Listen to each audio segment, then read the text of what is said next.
Bismillahirrahmanirrahim. Assalamualaikum warahmatullahi wabarakatuh. Waalaikumsalam Waalaikumsalam warahmatullahi warahmatullahi wabarakatuh. wabarakatuh. Alhamdulillahirrahmanirrahim. Kita panjatkan puji dan syukur kehadirat Allah Subhanahu wa Ta'ala bahwasanya pada hari ini kita masih diberi kesehatan, kekuatan untuk mengikuti kegiatan PPG sinkronus melalui Zoom meeting untuk memulai kegiatan daring kita pada hari ini.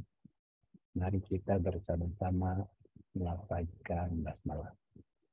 Bismillahirrahmanirrahim. Pada hari ini, seperti mana saya share di WhatsApp Group, kita akan sama-sama mendengarkan presentasi di antara kita tentang materi sejarah yang akan diajarkan dalam pembelajaran 3. Masing-masing presentasi 5 menit saja dan langsung disampaikan, langsung dinarasikan, tidak usah menggunakan media.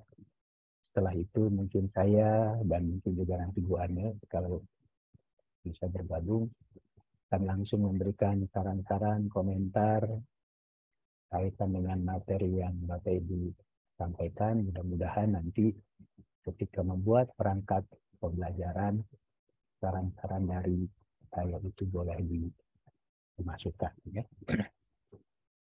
Saya sudah menyampaikan juga Bapak Ibu yang mau pertama tampil, dan supaya untuk menghemat waktu, mari kita mulai. Kita akan mendengarkan presentasi atau penyampaian materi dari Ibu Reza M. Sari mengenai hasil kebudayaan manusia praaksara. Ibu Reza, waktunya 5 menit, silahkan mulai dari sekarang. Ya, terima kasih Bapak untuk kesempatannya.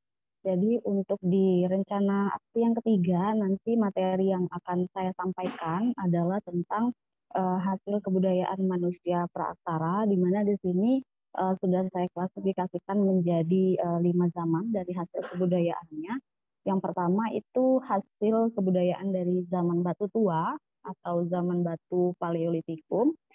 Di sini pada zaman ini tuh manusia praaksara pendukung, mereka hidup secara berburu dan mengumpulkan makanan, kemudian juga mereka hidupnya secara berpindah-pindah atau nomaden dari satu tempat ke tempat yang lain sesuai dengan ketersediaan makanan yang tersedia. Kemudian juga di zaman batu tua ini, alat-alat dari batu yang digunakan itu masih sangat kasar, karena teknik pembuatannya pun juga masih sangat sederhana, yaitu dengan cara membenturkan antara batu yang satu dengan batu yang lain, kemudian pecahan batu yang menyerupai kapak itu digunakan manusia praaksara sebagai alat penunjang kegiatan mereka sehari-hari.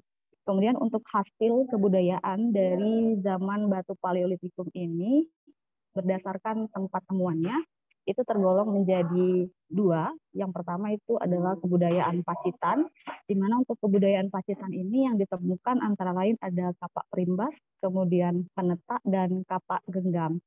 Kemudian untuk kebudayaan Ngandong, di sini untuk hasil kebudayaannya ditemukan antara lain ada alat serpih, kemudian alat-alat yang terbuat dari tulang, dan sistem kepercayaan.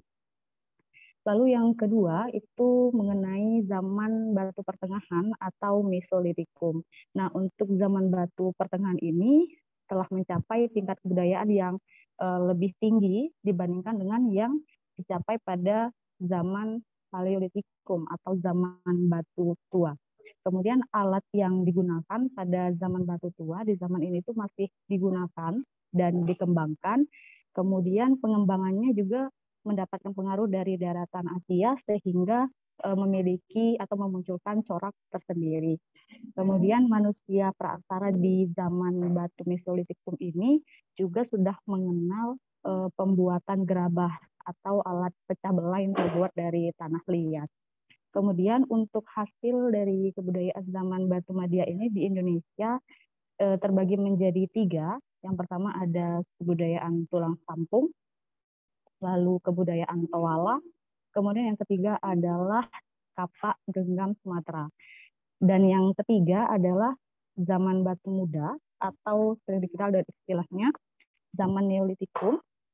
Untuk zaman batu muda ini, manusia praaksaranya sudah hidup menetap, kemudian mereka juga sudah mengenal yang namanya teknik bercocok tanam, sehingga mereka memberikan banyak waktu atau mempunyai banyak waktu luang untuk meningkatkan hasil kebudayaan mereka dengan membuat perahu, kemudian anyaman, kemudian gerabah. Selain itu juga hasil kebudayaan yang ditemui di zaman Neolitikum ini atau batu muda itu antara lain yang paling terkenal itu adalah kapak persegi dan kapak lonjong. Kemudian yang keempat itu zaman batu besar atau dikenal dengan istilah megalitikum. Nah, zaman megalitikum atau zaman batu besar ini adalah suatu kebudayaan yang berkaitan dengan sistem kepercayaan maupun kehidupan religius dari manusia praaksara. Sehingga pada saat itu hasil kebudayaan yang dihasilkan juga berpengaruh atau memiliki nilai yang terkait dengan nilai-nilai religi dari manusia praaksara tersebut. Antara lain hasil kebudayaannya yang pertama ada menhir. Menhir itu adalah tugu batu yang berdiri tegak yang fungsinya untuk melambangkan orang yang sudah meninggal. Kemudian yang kedua itu ada dolmen. Dolmen ini adalah meja batu yang digunakan untuk meletakkan sesaji. Kemudian yang ketiga ada punden berundak.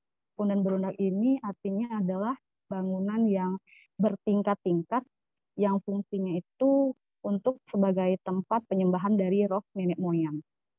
Kemudian yang terakhir yang akan saya sampaikan nantinya adalah tentang masa perundagian atau sering disebut dengan zaman logam. Nah, di sini untuk zaman perundagian, kehidupan manusia praaksara itu sudah mengalami evolusi atau perubahan dengan ditemukannya biji logam. Sehingga pada saat itu mereka memanfaatkan biji logam itu untuk dijadikan sebagai hasil kebudayaan. Antara lain ada kapak perunggu.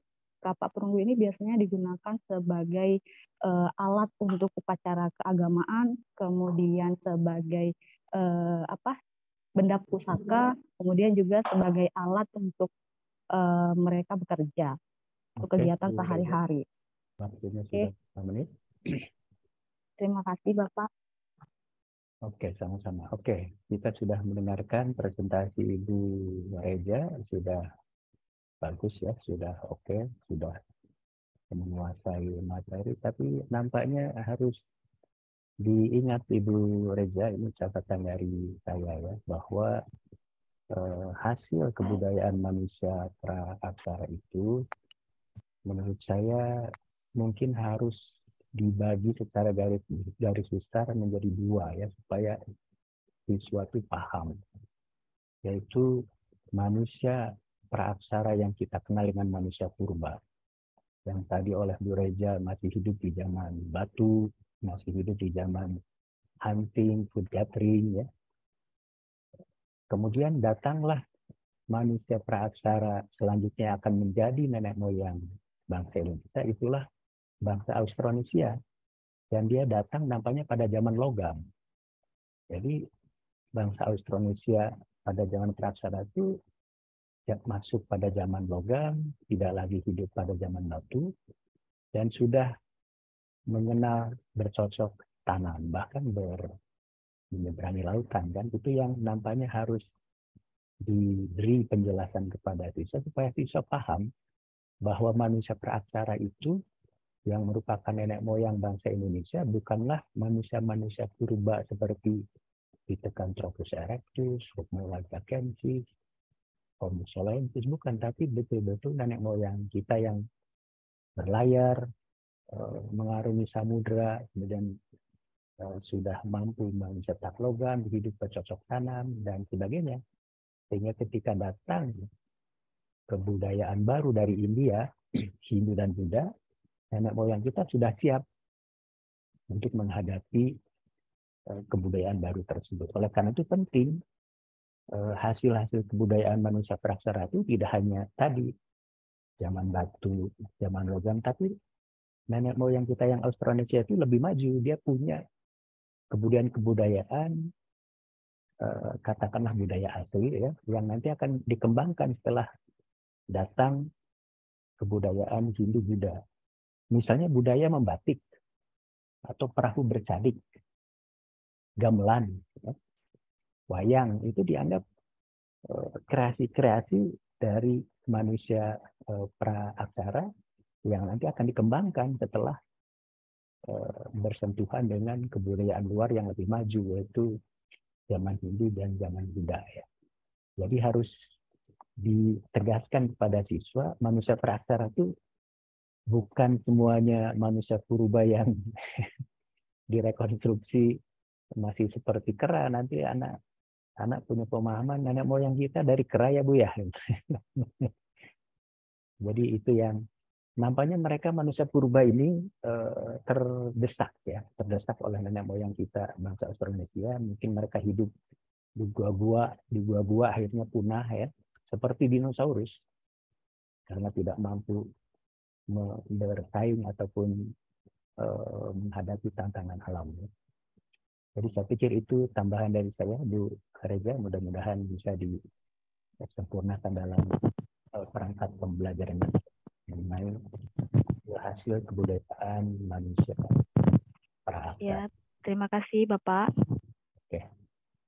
Oke, selanjutnya kita akan mendengarkan presentasi dari Ibu Janur Kuning, Ibu Janurwati, yang videonya sudah, Bu Tresna, Bu Janurwati, yang videonya banyak subscribernya tuh ya. Silakan Ibu dengan tema Kerajaan Hindu-Buddha di Indonesia. 5 menit juga Bu Janur, silakan. Iya Pak. Ya. Assalamualaikum warahmatullahi wabarakatuh. Baiklah Bapak Ibu, untuk kali ini aksi ketiga saya akan membawakan materi tentang kerajaan Hindu-Buddha di Indonesia. Kerajaan merupakan pengaruh dari datangnya bangsa India ke Indonesia. Gitu. Adapun mengenai coraknya, ada kerajaan yang bercorak Hindu saja, kemudian ada yang bercorak Buddha, dan ada kerajaan yang menganut dua agama sekaligus dalam satu kerajaannya, yaitu Hindu-Buddha. Kerajaan yang menganut Hindu sebagai agama kerajaannya diantaranya ada kerajaan Kutai, kemudian ada kerajaan Tarumanegara, kemudian ada kerajaan Kediri. Sedangkan kerajaan yang menganut agama Buddha yaitu ada kerajaan Kalingga, ada kerajaan Sriwijaya. Dan ada pula yang kerajaannya itu menganut dua agama dalam satu kerajaannya, yaitu satu kerajaan Mataram, kemudian kerajaan Bali, kemudian kerajaan Singasari, dan ada kerajaan Majapahit. Nah, kemudian kerajaan Hindu dan Buddha ini menjadi kerajaan yang besar dan disebutkan menjadi cikal bakal negara nasional Indonesia. Di antaranya kerajaan bercorak Hindu, ada kerajaan Mataram Hindu di Jawa Tengah dan kerajaan Majapahit di Jawa Timur. Sedangkan kerajaan bercorak Buddha ada dinasti Sailendra di kerajaan Mataram di Jawa Tengah dan Sriwijaya di Sumatera Selatan. Nah, untuk itu akan saya jelaskan satu persatu. Yang pertama adalah kerajaan pertama yang muncul di Indonesia, yaitu Kerajaan Kutai, berdiri pada abad ke-4 Masehi. Terletak di Muakaman, Kalimantan Timur. Raja yang terkenal dan membawa Kutai mencapai puncak kejayaannya adalah Raja Mulawarman. Kerajaan tersebut penganut agama Hindu Siwa berdasarkan tempat suci yang dibangun, yaitu Waprakeshwara. Sumber informasi tersebut berdasarkan yang ditemukan yaitu berupa yupa sebanyak 7 buah. Kemudian kerajaan Kutai mata pencahariannya adalah masyarakatnya sebagai petani, peternak, dan dalam bidang perdagangan. Kemudian keruntuhan dari kerajaan Kutai, yaitu pada saat Raja Kutai yang bernama Maharaja Dharma Satya tewas dalam peperangan di tangan Raja Kutai Kertanegara ke-13, Ali Pangeran Anom Panji Mandapa. Gitu ya. Nah, itu merupakan nantinya Kutai Kertanegara ini menjadi kerajaan Islam yang disebut dengan Kesultanan Kutai Kartanegara. Yang kedua, Kerajaan Tarumanegara berdiri pada abad ke-5 Masehi dan merupakan kerajaan tertua di Jawa Barat, yaitu terletak berada di antara Sungai Citarum dan Sungai Cisadane. Raja yang terkenal di kerajaan Tarumanegara adalah Raja Purnawarman. Sumber informasi kerajaan Tarumanegara itu diambil dari prasasti. Ditemukan ada 7 buah prasasti, diantaranya adalah Prasasti Tugu, Ciaruten, Muara Cianten, Kebon Kopi, Prasasti Jambu, Prasasti Cidanghyang, dan Prasasti Pasir Awi. Nah, diperoleh dari prasasti tersebut, diperoleh informasi bahwa agama yang dianut oleh kerajaan Tarumanegara adalah agama Hindu Wisnu. Kehidupan masyarakat Tarumanegara, mata pencahariannya adalah bertani dan berdagang. Hal ini dapat dilihat dari adanya prasasti Tugu, bahwa pada masa Raja Purnawarman telah dibangun Sungai Candrabaga dan Gomati untuk tujuannya adalah untuk mengairi sawah, irigasi, dan tentu saja untuk perdagangan. Kemudian keruntuhan dari kerajaan Tarumanegara tidak diketahui secara persis, hanya ada di prasasti Kota Kapur di kerajaan Sriwijaya yang menyebutkan bahwa Sriwijaya terpaksa berperang dengan bumi Jawa atau Tarumanegara karena memang kerajaan Tarumanegara tidak taat kepada Sriwijaya. Yang ketiga adalah kerajaan Kalingga. Kerajaan Kalingga dipimpin oleh seorang wanita, yaitu ratu yang terkenal bernama Ratu Sima. Beliau, ratu tersebut sangat adil dalam tatanan hukum dan keadilan. Kerajaan ini menganut agama Buddha mayoritas masyarakatnya. Sumber informasi diperoleh dari berita Cina dinasti Tang dan prasasti Tukmas di lereng Gunung Merbabu. Kerajaan Kalingga akhirnya mengalami kemunduran akibat serangan dari Sriwijaya. Yang keempat adalah Kerajaan Sriwijaya, berdiri sekitar abad ke-7 Masehi. Kerajaan ini merupakan salah satu kerajaan terbesar yang terletak di Palembang, di dekat pantai dan tepi sungai. Kerajaan Sriwijaya disebut. Sudah 5 menit waktunya, silakan. Bentar Bapak nggak kedengeran? Oke, waktunya sudah 5 menit, Bu Janur. Terima kasih presentasinya.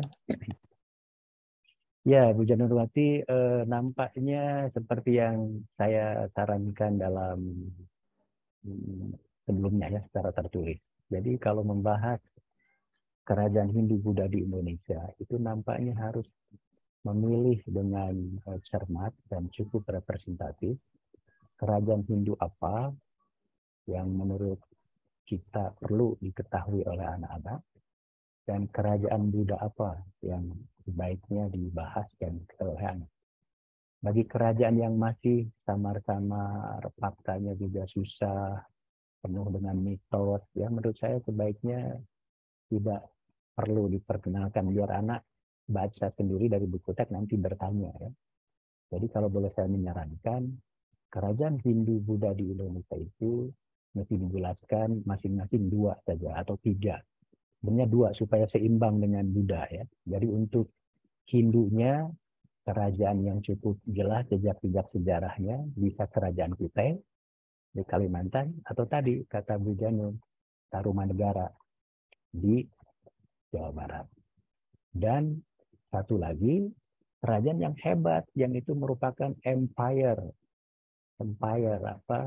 melebihi daripada kerajaan, yaitu Majapahit, empire Majapahit. Jadi itu saja menjelaskan 2 itu enggak cukup waktunya sebenarnya, apalagi tadi Bu Janur menjelaskannya kecil-kecil yang belum jelas fakta sejarahnya, tambah bingung anak-anak ya.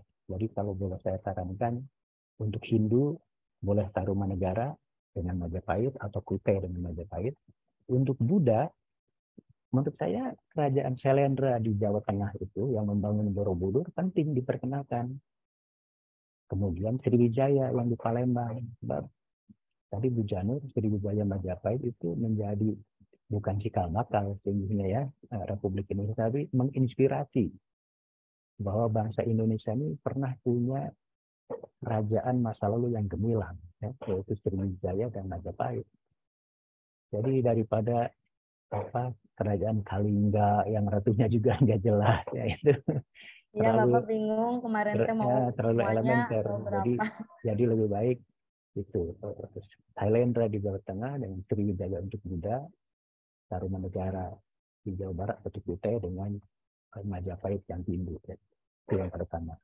Yang kedua, seperti saya katakan, penting membahas konsep-konsep atau ajaran-ajaran agama Hindu atau Buddha yang sangat diminati oleh masyarakat Indonesia, termasuk oleh para penguasa di Indonesia, yaitu saya pernah bilang kan, konsep Dewa Raja dari Hindu, di mana seorang penguasa, seorang raja mengklaim sebagai reinkarnasi, sebagai penjelmaan daripada dewa, khususnya Dewa Wisnu.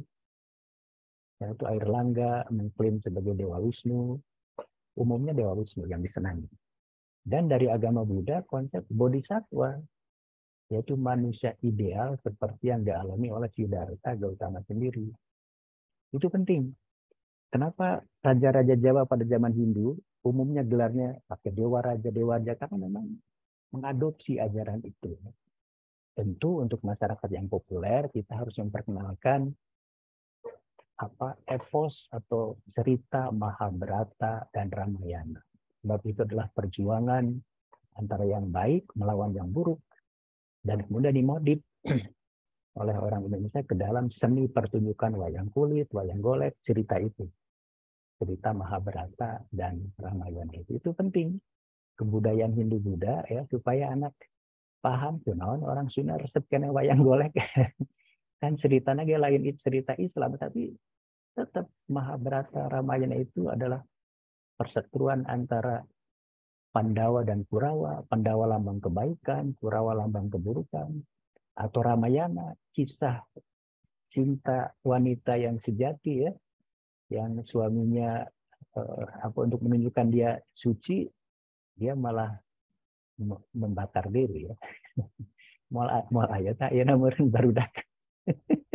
Ibu Nida setia ke suami sampai membakar diri, naonan. Gitu ya Bu Jamil, saya pikir sudah oke. Tapi tadi kalau terlalu banyak, selain siswanya bingung dan nggak dapat apa-apa, lebih baik kita pilih kerajaan Hindu Buddha yang representatif dan ajaran-ajaran yang penting yang diminati sampai sekarang. Baik Bapak, terima kasih. Oke, Bu Ana, kesempatannya nanti aja terakhir ya. Kalau Bu Ana setelah nanti mendengarkan presentasi mungkin ada masukan sebaiknya model-model pembelajaran apa yang disampaikan. Saya masih ingin mereview dulu yang tampil pada hari ini. Selanjutnya Pak Ganjar Kusuma, masuknya agama Islam ke Indonesia. Silakan Pak Ganjar, 5 menit juga waktunya. Iya, baik Bapak. Ya, Assalamualaikum warahmatullahi wabarakatuh. Waalaikumsalam. Ya, dari saya adalah tentang masuknya Islam ke Nusantara. Ya, ternyata masuknya Islam ke Nusantara itu sama dengan Hindu Buddha. Diawali dengan perdagangan. Kalau sekarang mah beda. Kalau yang Hindu Buddha pedagang India, yang sekarang dari para pedagang Arab, Persia, dan Gujarat. Nah, jadi para pedagang Arab, Persia, dan Gujarat inilah yang menyebarkan agama Islam ke Indonesia atau ke Nusantara. Mereka berdagang, awal tujuannya berdagang, menjadi tiba-tiba menyebarkan agama Islam. Oleh karena itu, teori-teori penyebaran agama Islam sama seperti Hindu Buddha. Kalau dalam agama Islam terbagi dari 3 teori. Ya, teori pertama dibawa oleh bangsa India, terutama berasal dari Gujarat. Teori itu didukung oleh Snokor Genze dan Reflex ya. Buktinya apa? Ya ini makam Sultan Samudra Pasai bercorak seperti yang ada di Gujarat. Nah, dan ada catatan tertulis dari Marco Polo yang mengatakan bahwa waktu dia singgah ke Samudra Pasai atau di Aceh atau di Perlak tepatnya, bahwa dia melihat banyak pedagang-pedagang dari Gujarat yang beragama Islam sedang berdagang atau menyebarkan agama Islam di Aceh. Lalu yang kedua, teori Arab. Teori Arab berasal dari Arab sendiri atau Mekah. Yang Arab ini luas wilayahnya bukan Arab Saudi saja, tapi meliputi Mesir, Palestina, Jordan, dan Arab Saudi Barat. Ya. Pendukung teori Mekah atau teori Arab didukung oleh Buya Hamkah dan Van Leur. Para pedagang Arab lah yang menyebarkan agama Islam di Indonesia atau di Nusantara. Apa buktinya? Karena mazhab Imam Syafi'i yang dominan di Indonesia. Lalu teori yang ketiga adalah teori Persia yang didukung oleh teori ini didukung oleh Husain Jayadiningrat. Para pedagang Persia juga sama seperti para pedagang Arab ingin membeli rempah-rempah, dari awal tujuannya membeli rempah-rempah hingga akhirnya menyebarkan agama Islam. Lalu apa bukti teori Persia ini? Ya, adanya peringatan Tabuk atau Tabuk ya, seperti di Bengkulu, di Sumatera Barat, di Takalar, Sulawesi Selatan. Jadi ada kesamaan dengan yang tradisi di Persia, yaitu peringatan Maulid Nabi 10 Muharram. Itulah 3 teori penyebaran agama Islam di Nusantara. Dari awalnya tujuannya berdagang, lama-kelamaan akhirnya menyebarkan agama Islam. Dan teori Arab ada lagi, ya ini selain kesamaan mazhab, adanya bukti, ya ini peninggalan makam Fatimah binti Maimun Gresik yang ada di Jawa Timur. Itu buktinya. Selanjutnya, lama-kelamaan Islam akan terus berkembang. Terbagi juga berbagai saluran penyebarannya. Para pedagang ini melakukan pernikahan, menikah dengan gadis tempat. Gadis tempat itu diajak syahadat, memeluk agama Islam, jadi istri.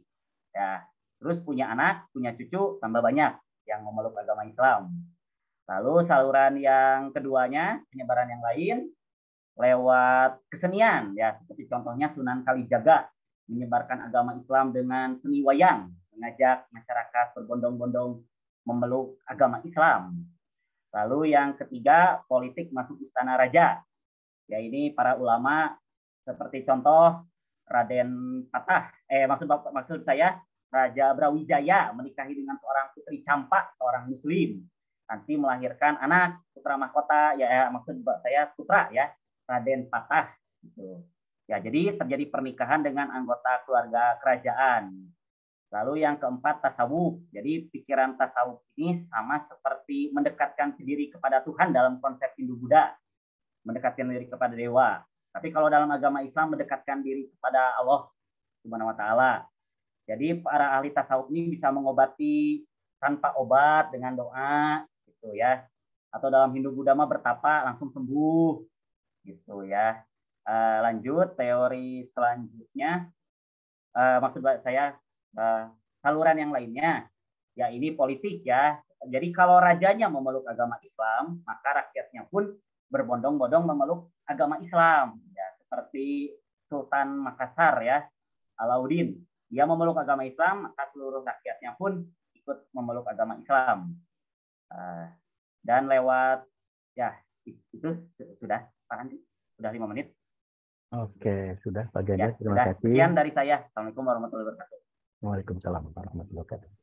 Oke Pak Ganjar, penjelasannya sudah oke ya, walaupun tadi seperti Bu Jamil. Jadi mungkin kalau materinya masuknya agama Islam ke Indonesia, jangan dihabiskan oleh teori-teori yang masih tentatif itu ya. Jadi kita harus menyentuh juga, menyinggung juga masalah yang lain. Tentang teori-teori itu agak beda dengan agama Hindu. Sebab agama Islam itu menunjukkan bahwa memang pedagangnya ada yang datang dari India, dari Persia, dari Arab, dari Mesir, bahkan dari Cina. Ya, jadi semua pedagang Muslim yang berasal dari berbagai daerah berkontribusi pada penyebaran agama Islam di Indonesia. Bahkan beda dengan agama Hindu, peranan golongan waisa atau pedagang. Di Islam ternyata yang menyebarkan agama ini sampai ke pelosok pedalaman itu adalah tadi disebut oleh Pak Ganjar, tapi kurang diberi penekanan, guru-guru sufi, guru-guru tasawuf ya, yang perannya besar untuk mengislamkan masyarakat di pedalaman yang masih bercampur dengan tradisi-tradisi pra-Islam. Karena para guru sufi itu sangat toleran mengajarkan Islam, tapi menurut Sunan Kalijaga ya. Jadi biarkan tradisi wayang, tradisi Hindu Budanya berlangsung, tapi diberi makna baru, makna Islam. Jadi misalnya jimat layang kalau Nusada yang punyanya Yudhistira itu diganti maknanya menjadi 2 kalimat syahadat. Jadi begitu ya. Jangan terlalu dihabiskan di teori, nanti anak tuh Islam ini masih justru yang menarik adalah justru mengapa dari katakanlah abad 13 itu masyarakat Indonesia yang tadinya beragama Hindu Buddha kok mengalami konversi, perubahan keyakinan yang begitu masif sampai sekarang. Nah, itu harus dijelaskan tadi. Saya ke Bu Janur tentang konsep Dewa Raja, konsep Bodhisattva, termasuk juga kisah epos Mahabharata, Ramayana. Di Islam juga ternyata ada ajaran yang lebih hebat daripada ajaran Hindu Buddha, dan itu diminati oleh penguasa dan oleh masyarakat kita. Jadi kalau di Hindu Buddha ada konsep Dewa Raja, di Hindu misalnya, di Islam ada juga bahwa seorang penguasa itu kalau zaman Hindu reinkarnasi daripada dewa. Kalau dalam Islam konsep Khalifatullah fil ardi, di mana seorang raja, seorang penguasa, seorang manusia itu wakil Allah di muka bumi. Karena itu kalau kita lihat gelar-gelar raja di Indonesia selalu menggunakan kata Khalifatullah fil ardi. Lihat gelarnya Sultan Jogja sampai sekarang. Senopati ing Alogo, Sayyidin Panoto Gomo, Khalifatullah ing Tanah Jowo. Jadi lebih hebat konsep Khalifatullah fil ardi itu daripada konsep Dewa Raja. Dari Buddha ada konsep Bodhisattva, di Islam lebih hebat lagi. Konsep insan al-kamil. Manusia sempurna merujuk kepada baginda Nabi. Jadi kalau Buddha merujuk kepada Siddhartha Gautama, kalau insan al-kamil merujuk kepada baginda Nabi. Dan baginda Nabi contoh ideal. Dia selain seorang nabi, dia juga penguasa di kota Madinah kan. Dia pandai berperang, dia juga pandai berbisnis dan seterusnya. Jadi itu contoh insan kamil yang diminati oleh penguasa-penguasa Indonesia. Jadi dua ini, konsep Khalifatullah fil ardi dan konsep insan kamil, harus dijelaskan supaya mengapa bisa beralih keyakinan dari agama Hindu Buddha ke dalam agama Islam. Di samping tentu Anda boleh menyebutkan agama Islam cukup egalitarian, tidak mengenal kasta, dan sebagainya, sehingga ini yang menjadikan umat Islam di Indonesia mengalami konversi atau perubahan agama besar-besaran. Satu lagi mungkin penting, ternyata faktor kedatangan bangsa Barat abad 16 dan jatuhnya kota Malaka itu telah menyebabkan masyarakat Muslim di Indonesia merasa mendapat tantangan baru yang menjadikan Islam sebagai benteng pertahanan untuk melawan kekuatan Barat, kedatangan bangsa Portugis, bangsa Belanda, bangsa Spanyol. Jadi mungkin itu boleh juga disentuh, disinggung supaya tidak selama proses pembelajaran terus ngagugulung teori. Sebab kalau tentang teori tidak hanya yang Pak Ganjar katakan, dalam Islam bahkan ada teori yang lebih masuk akal dan lebih besar perannya, apa yang dipanggil dengan teori arus balik.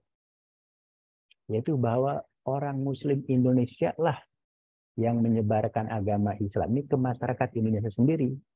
Dengan cara mereka melakukan ibadah haji, menuntut di pusat-pusat Islam di Timur Tengah, di Arab, di Madinah, di Mekah, di Mesir. Setelah bertahun-tahun pulang, mendirikan pesantren, menyebarkan agama Islam. Itu yang terjadi pada tokoh-tokoh NU, tokoh-tokoh Muhammadiyah, kan Kiai Haji Hasyim Asy'ari, Kiai Haji Ahmad Dahlan tuh belajar Islam bertahun-tahun di Timur Tengah. Setelah pulang mereka berdakwah. Itu teori yang lebih masuk akal yang menjadikan orang Indonesia memeluk Islam selain tadi faktor-faktor yang lainnya.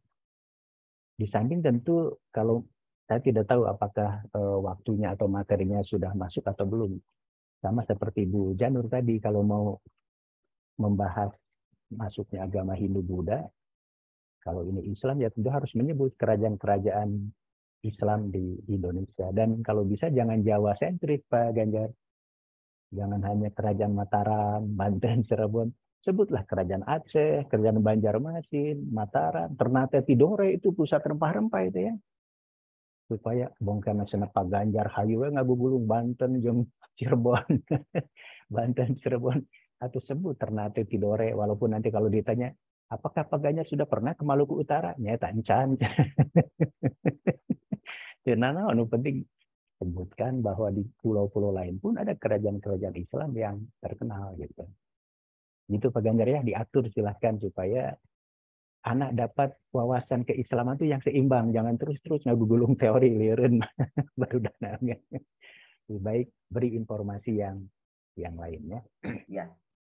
Terima kasih Pak. Oke, sama-sama. Selanjutnya kita akan mendengarkan presentasi dari Pak Suhendra De Putra. Pak Suhendra, sama waktunya 5 menit, silahkan. Ya, baik Pak, terima kasih. Assalamualaikum warahmatullahi wabarakatuh. Waalaikumsalam. Untuk pertemuan ketiga ini, saya akan membahas materi periode perkembangan zaman pergerakan nasional. Jadi dalam perkembangannya, zaman pergerakan nasional di Indonesia mengenal ada 4 periode. Yang pertama ada periode awal perkembangan, lalu ada periode nasionalisme politik, lalu nanti ada periode radikal, dan ada periode bertahan.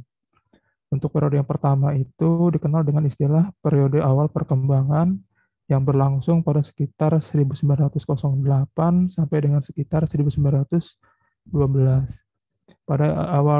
Pada periode awal perkembangan ini perjuangannya lebih berfokus pada kepentingan-kepentingan membangun pendidikan, sosial, budaya yang lebih baik. Jadi merupakan sebagai respon atas kehidupan masyarakat lokal atau pribumi pada waktu itu masih sangat kurang baik atau terpuruk, terutama dalam bidang pendidikan. Jadi ciri-ciri perjuangan dalam periode ini lebih bersifat moderat dan kooperatif, artinya tidak menyebabkan konflik antara kegiatan perjuangan dengan pemerintah tanah jajahan seperti itu. Untuk organisasi yang muncul pada masa ini nanti ada Budi Utomo, Sarekat Islam, dan ada Muhammadiyah. Untuk periode yang kedua dikenal dengan istilah periode nasionalisme politik yang berlangsung sekitar tahun 1912 sampai dengan 1929. Untuk periode nasionalisme politik ini adalah sebuah periode di mana perjuangannya lebih berciri-ciri membangun sebuah identitas bersama atau identitas bangsa. Nanti muncul golongan-golongan terpelajar, golongan-golongan pemuda yang mencoba membentuk identitas bersama. Untuk organisasi yang muncul di periode ini ada organisasi Intis Party dengan tokoh 3 serangkai yang terkenalnya nanti ada Dr. Cipto Mangunkusumo, ada Suwardi Suryaningrat, lalu ada Doyes Dekker. Di periode ini juga nanti ada peristiwa Sumpah Pemuda. Jadi ada Kongres Pemuda 1 dan Kongres Pemuda kedua. Dan nanti di Kongres Pemuda kedua ini melahirkan Sumpah Pemuda itu sendiri. Untuk ciri-ciri perjuangannya sendiri nanti di pada periode nasionalisme politik ini lebih bersifat non-kooperatif. Dalam artian kegiatan perjuangannya sudah mengkritik kebijakan-kebijakan tanah jajahan atau pemerintah tanah jajahan atau Hindia Belanda. Itu ditandai dengan adanya kritikan-kritikan dari surat kabar The Express yang nanti ditulis oleh Suwardi Suryaningrat dan kelompok Indis Party nanti. Nah, berikutnya masuk ke periode radikal. Periode radikal ini berlangsung sekitaran tahun 1925 sampai dengan 1931. Jadi ciri-ciri perjuangan pada periode ini bersifat non-kooperatif dan radikal. Artinya perjuangannya pada waktu itu menyerukan kemerdekaan yang mutlak. Merdeka mutlak dari penjajahan Belanda pada waktu itu. Jadi untuk latar belakangnya sendiri, selain ada faktor dari dalam, ada juga faktor dari luar. Untuk faktor dari luarnya itu nanti ada namanya peristiwa revolusi Rusia, revolusi Oktober Rusia nanti di mana kelompok-kelompok buruh, kelompok-kelompok pekerja itu nanti berhasil menaklukkan atau menjatuhkan penguasa Rusia pada waktu itu ada Tsar Nicholas II. Nanti menginspirasi juga tokoh-tokoh perjuangan yang ada di Indonesia. Lalu faktor luar lainnya nanti ada namanya doktrin Wilson yang dibuat oleh Presiden Amerika Serikat Woodrow Wilson pada Perang Dunia Pertama. Yang salah satu jargonnya itu adalah hak untuk menentukan nasib sendiri seperti itu. Nah, ini nanti menjadi atau di-copy juga oleh organisasi yang muncul pada periode radikal seperti ada Perhimpunan Indonesia dan PNI. Untuk organisasi-organisasi yang muncul di sini nanti ada PI atau Perhimpunan Indonesia, nanti ada PNI Partai Nasionalis Indonesia, lalu ada PKI atau Partai Komunis Indonesia.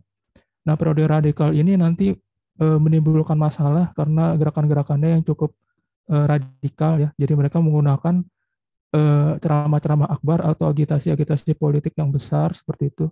Bahkan nanti PKI sendiri melakukan pemberontakan bersenjata di Jawa dan Sumatera di tahun 1926 dan 1927.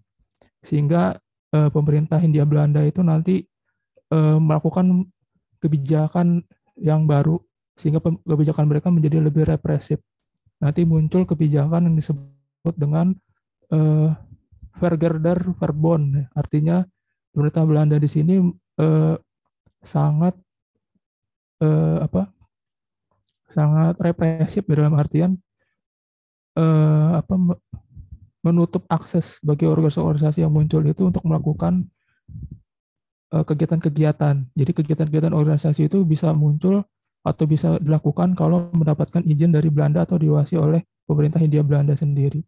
Pak Suhendra, waktunya sudah 5 menit. Oke, Pak Suhendra mungkin ya saran saya ya, penjelasannya sudah bagus tapi agak kurang sistematis ya. Jadi sebaiknya kalau membahas tentang pertama judulnya dulu ya. Coba judul Pak Suhendra kan redundant ini ya, pengulangan periode perkembangan zaman pergerakan nasional kan antara periode dengan zaman itu ya katakan ya. Jadi sebaiknya kalau sudah periode ya nggak usah pakai zaman ya. Jadi periode perkembangan pergerakan nasional saja. Jadi harus agak sistematis penjelasannya, tidak usah langsung ke 4 periode yang belum jelas itu ya ininya apa dan nanti susah menjelaskan. Lebih baik kalau ingin membahas tentang periode perkembangan pergerakan nasional itu kita harus mulai dari pertama asal usulnya mengapa muncul pergerakan nasional ini. Nah itu kita bisa mulai justru dari politik etis sebenarnya, dari kebijakan politik kolonial sendiri yang telah memberi kesempatan kepada anak negeri untuk mengenyam pendidikan. Sebab dengan pendidikan itu tadi sudah disebut oleh Pak Suhendra walaupun kurang tegas. Telah melahirkan golongan terpelajar yang tentu punya kesadaran, punya wawasan, dan berpikir kritis. Nah, golongan terpelajar inilah yang akan menjadi cikal bakal, penggagas, inisiator pergerakan nasional. Dan bagaimana golongan pelajar ini memiliki kesadaran nasional? Nah, ini tadi karena faktor dalam dan faktor luar. Sudah disentuh, tapi kurang analisisnya. Faktor dalam karena sistem kolonial sendiri itu adalah sistem kolonial yang tidak memuaskan hati para pelajar. Sistem yang diskriminatif, sistem yang eksploitatif, sistem yang represif. Kan kebijakan kolonial itu berdasarkan warna kulit kan. Betapapun Pak Suhendra itu pinter, kalau kulitnya coklat ya tetap coklat. Yang hebat itu orang kulit putih. Itu menjadikan orang-orang yang terpelajar yang banyak membaca tentang sistem demokrasi, tentang sistem sejarah Eropa yang maju itu mereka tidak puas dengan kebijakan kolonial seperti itu. Yang kedua, tadi sudah disebutkan walaupun lengkap ya, golongan pelajar ini mendapat inspirasi dari luar, peristiwa-peristiwa penting di luar, tidak hanya revolusi Bolshevik itu. Pertama, kemenangan Jepang atas Rusia 1901. Itu telah meruntuhkan mitos bahwa orang kulit putih itu hero. Orang kulit putih itu nggak bisa dikalahkan. Jadi peristiwa kemenangan Jepang atas Rusia itu menunjukkan orang kulit sawo buruk pun, sawo buruk. Orang kulit berwarna pun bisa mengalahkan orang kulit putih. Itu pengaruhnya luar biasa. Menambah PD golongan pelajar kita yang kulitnya sawo buruk. Ya, untuk bisa bersaing dengan orang kulit putih. Yang kedua, tidak disebutkan. Sebelum Woodrow Wilson harus menyebut Dr. Sun Yat-sen. Jadi revolusi nasional di Cina, India, Turki, Kemal Atatürk, ya, Mahatma Gandhi, itu juga tokoh-tokoh yang menginspirasi golongan pelajar kita untuk meniru pergerakan-pergerakan nasional di luar. Di samping tadi ada revolusi Bolshewik, kalau revolusi Bolshewik nanti pengaruhnya pada komunisme di Indonesia. Ada Woodrow Wilson tentang self-determination, bahwa setiap bangsa itu boleh menentukan nasibnya sendiri. Itu cikal bakal kemerdekaan tuh, ya. Jadi daripada menganalisis 4 periode yang nggak jelas, lebih baik menurut saya lihat asal-usulnya bagaimana gerakan nasionalisme itu muncul, baik pengaruh dari dalam sistem kolonial yang tidak bagus atau pengaruh dari luar, terinspirasi dari luar, ya. Dan karena itu munculnya partai-partai politik di Indonesia itu ada hubung kaitnya dengan pengaruh dari luar itu. Nah, dalam konteks ini siapa kemarin yang bahas Ibu Rostiti, ya. Untuk bisa memahami partai-partai politik di Indonesia, kekuatan-kekuatan politik di Indonesia, bagus menggunakan analisisnya, baik analisisnya Soekarno, ada golongan nasionalis, ada golongan Islam, ada golongan komunis, atau analisisnya antropolog itu, Klepogis. Ada golongan priayi, ada golongan santri, ada golongan abangan. Jadi sehingga mudah memetakannya. Golongan priayi itu Budi Utomo, priayi itu. PNI, Partai Nasional Indonesia, priayi. Golongan santri, ada Sarekat Islam, ada Muhammadiyah, harus begitu caranya. Ada apa lagi, ya, NU itu golongan santri. Golongan abangan, ya ada tadi PKI misalnya. Jadi kekuatan politik sejak zaman pergerakan sampai sekarang itu 3 saja, nggak jauh-jauh, golongan nasionalis, golongan Islam, dan golongan komunis. Atau menurut Klepogis, golongan priayi, golongan santri, golongan abangan, gitu. Terakhir, Pak Hendra sudah membahas sebenarnya, tapi harus lebih dijelaskan bahwa sekarang bagaimana strategi untuk menghilangkan atau untuk mencapai tujuan pergerakan nasional itu. Memang pada tahun 1930-an ada strategi yang dikenal dengan ko dan non-ko. Jadi koperasi dan non-koperasi. Kerjasama dengan Belanda atau tidak mau. Terbelah itu, tidak semuanya non-ko. Seperti Budi Utomo, Sarekat Islam, itu kooperatif. Pasundan, ya. Tapi ada juga yang non-kooperatif, yang keras.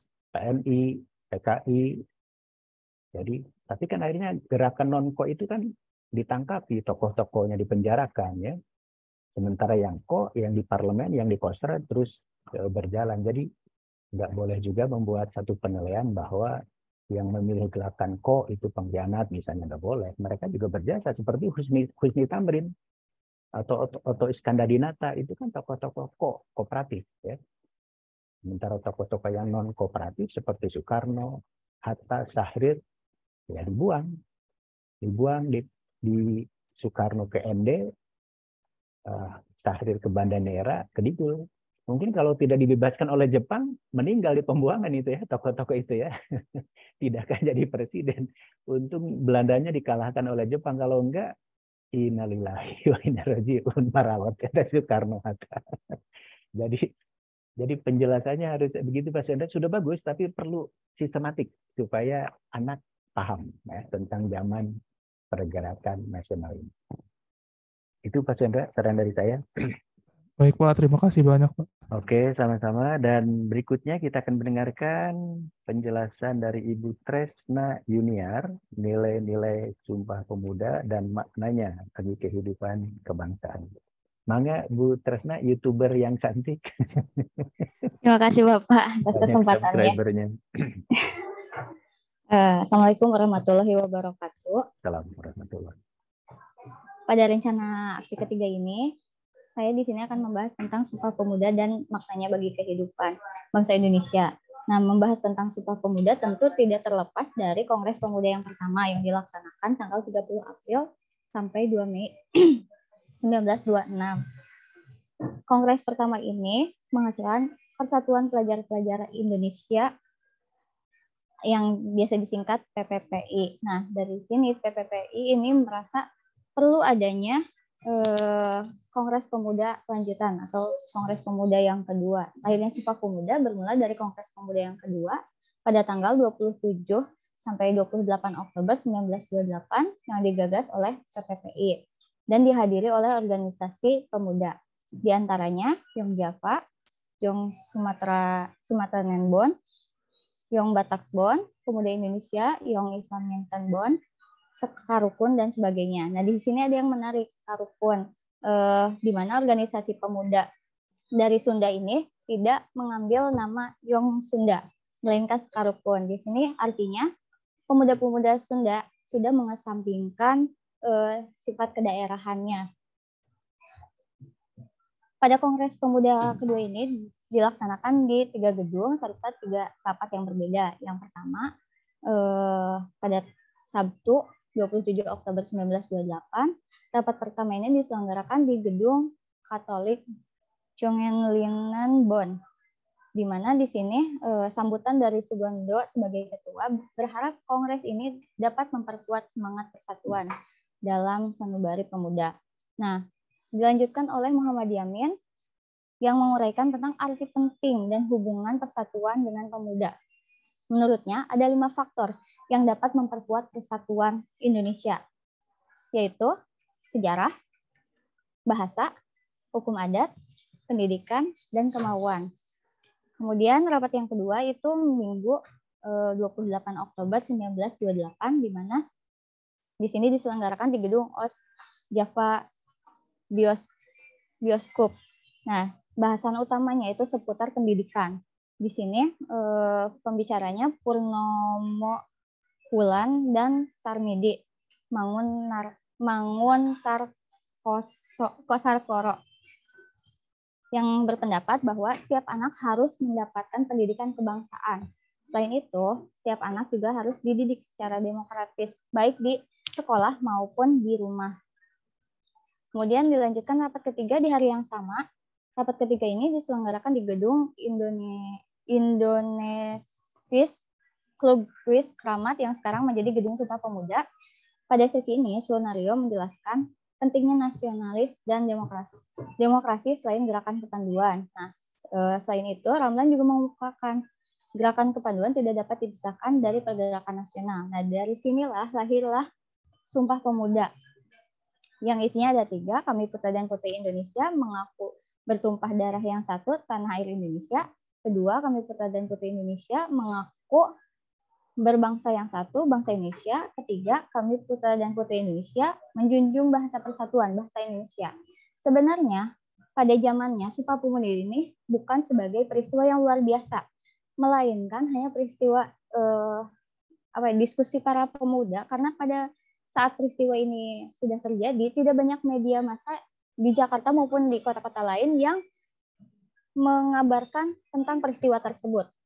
Peristiwa Sumpah Pemuda ini menjadi penting sesudahnya gitu. Pada zaman Jepang 1942 ketika bahasa Belanda itu dilarang dan bahasa Jepang itu belum dikuasai. Akhirnya digunakanlah bahasa Melayu sebagai alat komunikasi pada saat itu. Kemudian yang paling penting itu pada masa disintegrasi bangsa 1950-1960-an. Ketika Soekarno merasa PRRI dan Parmesta itu menjadi pemecah belah bangsa yang akhirnya perlu adanya suatu peristiwa yang diangkat untuk menjadi pemersatu. Akhirnya dipilihlah Sumpah Pemuda sebagai peristiwa yang penting dan bermakna sebagai pemersatu bangsa. Bahkan menurut Sartono Kartodirjo menyebutkan lebih penting manifesto politik dari Perhimpunan Indonesia dibandingkan Sumpah Pemuda itu sendiri. Karena manifesto politik dijelaskan tentang dasar-dasar dan modal untuk terwujudnya negara Indonesia merdeka. sampai majalahnya sendiri diberi nama Indonesia Merdeka gitu dibandingkan Sumpah Pemuda. Tetapi Sumpah Pemuda juga baru dimaknai dan baru dianggap begitu ketika Soekarno menganggap bahwa perlu adanya suatu peristiwa heroik untuk sebagai pemersatu bangsa yang dimana tanah air Indonesia itu menjadi satu, kemudian bangsa Indonesia dan bahasa pemersatunya hanya satu, yaitu bahasa Indonesia. Mungkin itu saja Bapak yang bisa saya sampaikan. Terima kasih. Wassalamualaikum warahmatullahi wabarakatuh. Waalaikumsalam warahmatullahi wabarakatuh. Oke, Bu Tresna, saya pikir ini contoh Bu Tresna sudah menguasai materinya dengan baik ya. Jadi mungkin sudah baca bukunya Cat Culture, baca artikel saya ya. Jadi membahas Sumpah Pemuda itu harus begitu. Jangan dianggap begitu bersumpah langsung berpengaruh. Waktu itu juga tidak ya. Jadi Sumpah Pemuda itu peristiwa yang pada zamannya tidak dikenal atau biasa-biasa saja. Baru pasca Sumpah Pemuda zaman Jepang, karena zaman Jepang kan bahasa Belanda dilarang ya. Sementara bahasa Jepangnya belum bisa dipakai, akhirnya ya udah pakai bahasa Melayu saja, bahasa Indonesia. Pada masa revolusi sendiri tidak terkenal peristiwa Sumpah Pemuda itu, sebab para pemuda kita pada masa revolusi sumpahnya lain. Bukan Sumpah Pemuda tapi merdeka atau mati kan gitu. Atau sumpah yang aneh-aneh, misalnya saya bersumpah saya tidak akan menikah sebelum Belanda pergi dari Indonesia. Saya tidak akan mencukur rambut saya sebelum Indonesia merdeka. Makanya pemuda-pemuda kita masa revolusi rambutnya gondrong-gondrong karena bersumpah gitu. Saya tidak akan kawin sebelum Belanda pergi dari Indonesia. Karena Belandanya tidak pergi-pergi, akhirnya pada kawin. Jadi pada masa revolusi pun Sumpah Pemuda nggak terkenal. Nah tadi Bu Tresna bagus sekali, menjadi sangat terkenal. Konteksnya tahun 60-an. Karena ada peristiwa PRRI, Permesta yang dianggap oleh Presiden Soekarno ini akan memecah belah, akan merusak persatuan Indonesia. Dicari-cari momen apa ya yang dulu pernah bersumpah untuk persatuan, Sumpah Pemuda. Jadi itulah nilai-nilai penting Sumpah Pemuda. Dia menjadi penting setelah peristiwanya berlalu. Jadi penjelasannya harus begitu, bagus ya Bu Tresna dan Bapak Ibu yang lain, pentingnya membaca sumber-sumber sejarah otoritatif itu begitu supaya kita bisa memahami peristiwanya dengan proporsional. Jadi pada zamannya yang namanya bahasa Melayu itu belum menjadi bahasa terkenal. Bahasa terkenal itu tahun 20-an bahasa Belanda. Itu bahasa yang digunakan oleh para pelajar kita. Muhammad Yamin, Sugondo mendiskusikan Sumpah Pemuda aja pakai bahasa Belanda. Diskusi bukan dalam bahasa Melayu. Yang kedua, bahasa ibu. Bahasa daerah. Jadi kalau Sekarukun tadi ketemu dengan anggota Sekarukun ngomong Sunda, dari Yong Java ketemu dengan Yong Java ngomong Jawa meneh pripun kabare Mas. Tapi kalau ketemu dengan mahasiswa lain pakai bahasa Belanda. Jadi bahasa Melayu itu belum menjadi bahasa utama, baru tadi pada zaman Jepang dan pada tahun 60-an akhirnya sampai sekarang ya. Tapi harus dimaknai juga, catatan Bu Tresna, kan Sumpah Pemuda itu bunyinya menjunjung bahasa persatuan. Itu yang harus ditekankan. Apa artinya? Bukan bahasa yang satu, bahasa Indonesia bukan. Menjunjung bahasa persatuan artinya masih boleh memberi peluang kepada bahasa-bahasa lain, bahasa ibu, bahasa daerah, bahasa lokal untuk hidup. Termasuk bahasa asing. Jadi nggak boleh hanya karena gara-gara Sumpah Pemuda, siapa yang menggunakan bahasa Sunda, bahasa Jawa berarti tidak nasionalis. Pak Andi suka pakai bahasa Melayu, bahasa Inggris berarti tidak nasionalis. Ya, tidak. Sebab bunyi Sumpah Pemuda itu menjunjung bahasa persatuan. Bukan berarti berbahasa satu, tidak. Ya, tapi itu yang harus diberi makna kepada anak-anak supaya anak-anak itu kalau begitu harus bahasanya satu, Bu, bahasa Indonesia. Enggak, Anda masih boleh bahasa ibu, boleh bahasa Inggris, boleh bahasa Arab, bahasa Cina. Sebagai bahasa internasional. Ya. Tapi bagus ya Bu Tresna, silahkan dimasukkan dalam perencanaan pembelajarannya dan mudah-mudahan disampaikan ke anaknya juga menjadi nyambung ya. Berikutnya kita akan mendengarkan presentasi dari, ini karena temanya sama, langsung saja ya, berurutan 5 menit. Jadi Bu Chandra dengan Bu Rosti ini sama, sistem ekonomi pada masa demokrasi liberal. Bu Chandra silakan 5 menit, setelah itu nanti disambung oleh Bu Rosti Audia. Terima kasih Bapak atas kesempatannya. Pada kesempatan kali ini saya akan memberikan sedikit pemaparan tentang materi yang akan saya ajarkan di kelas, yaitu tentang sistem ekonomi pada masa demokrasi liberal.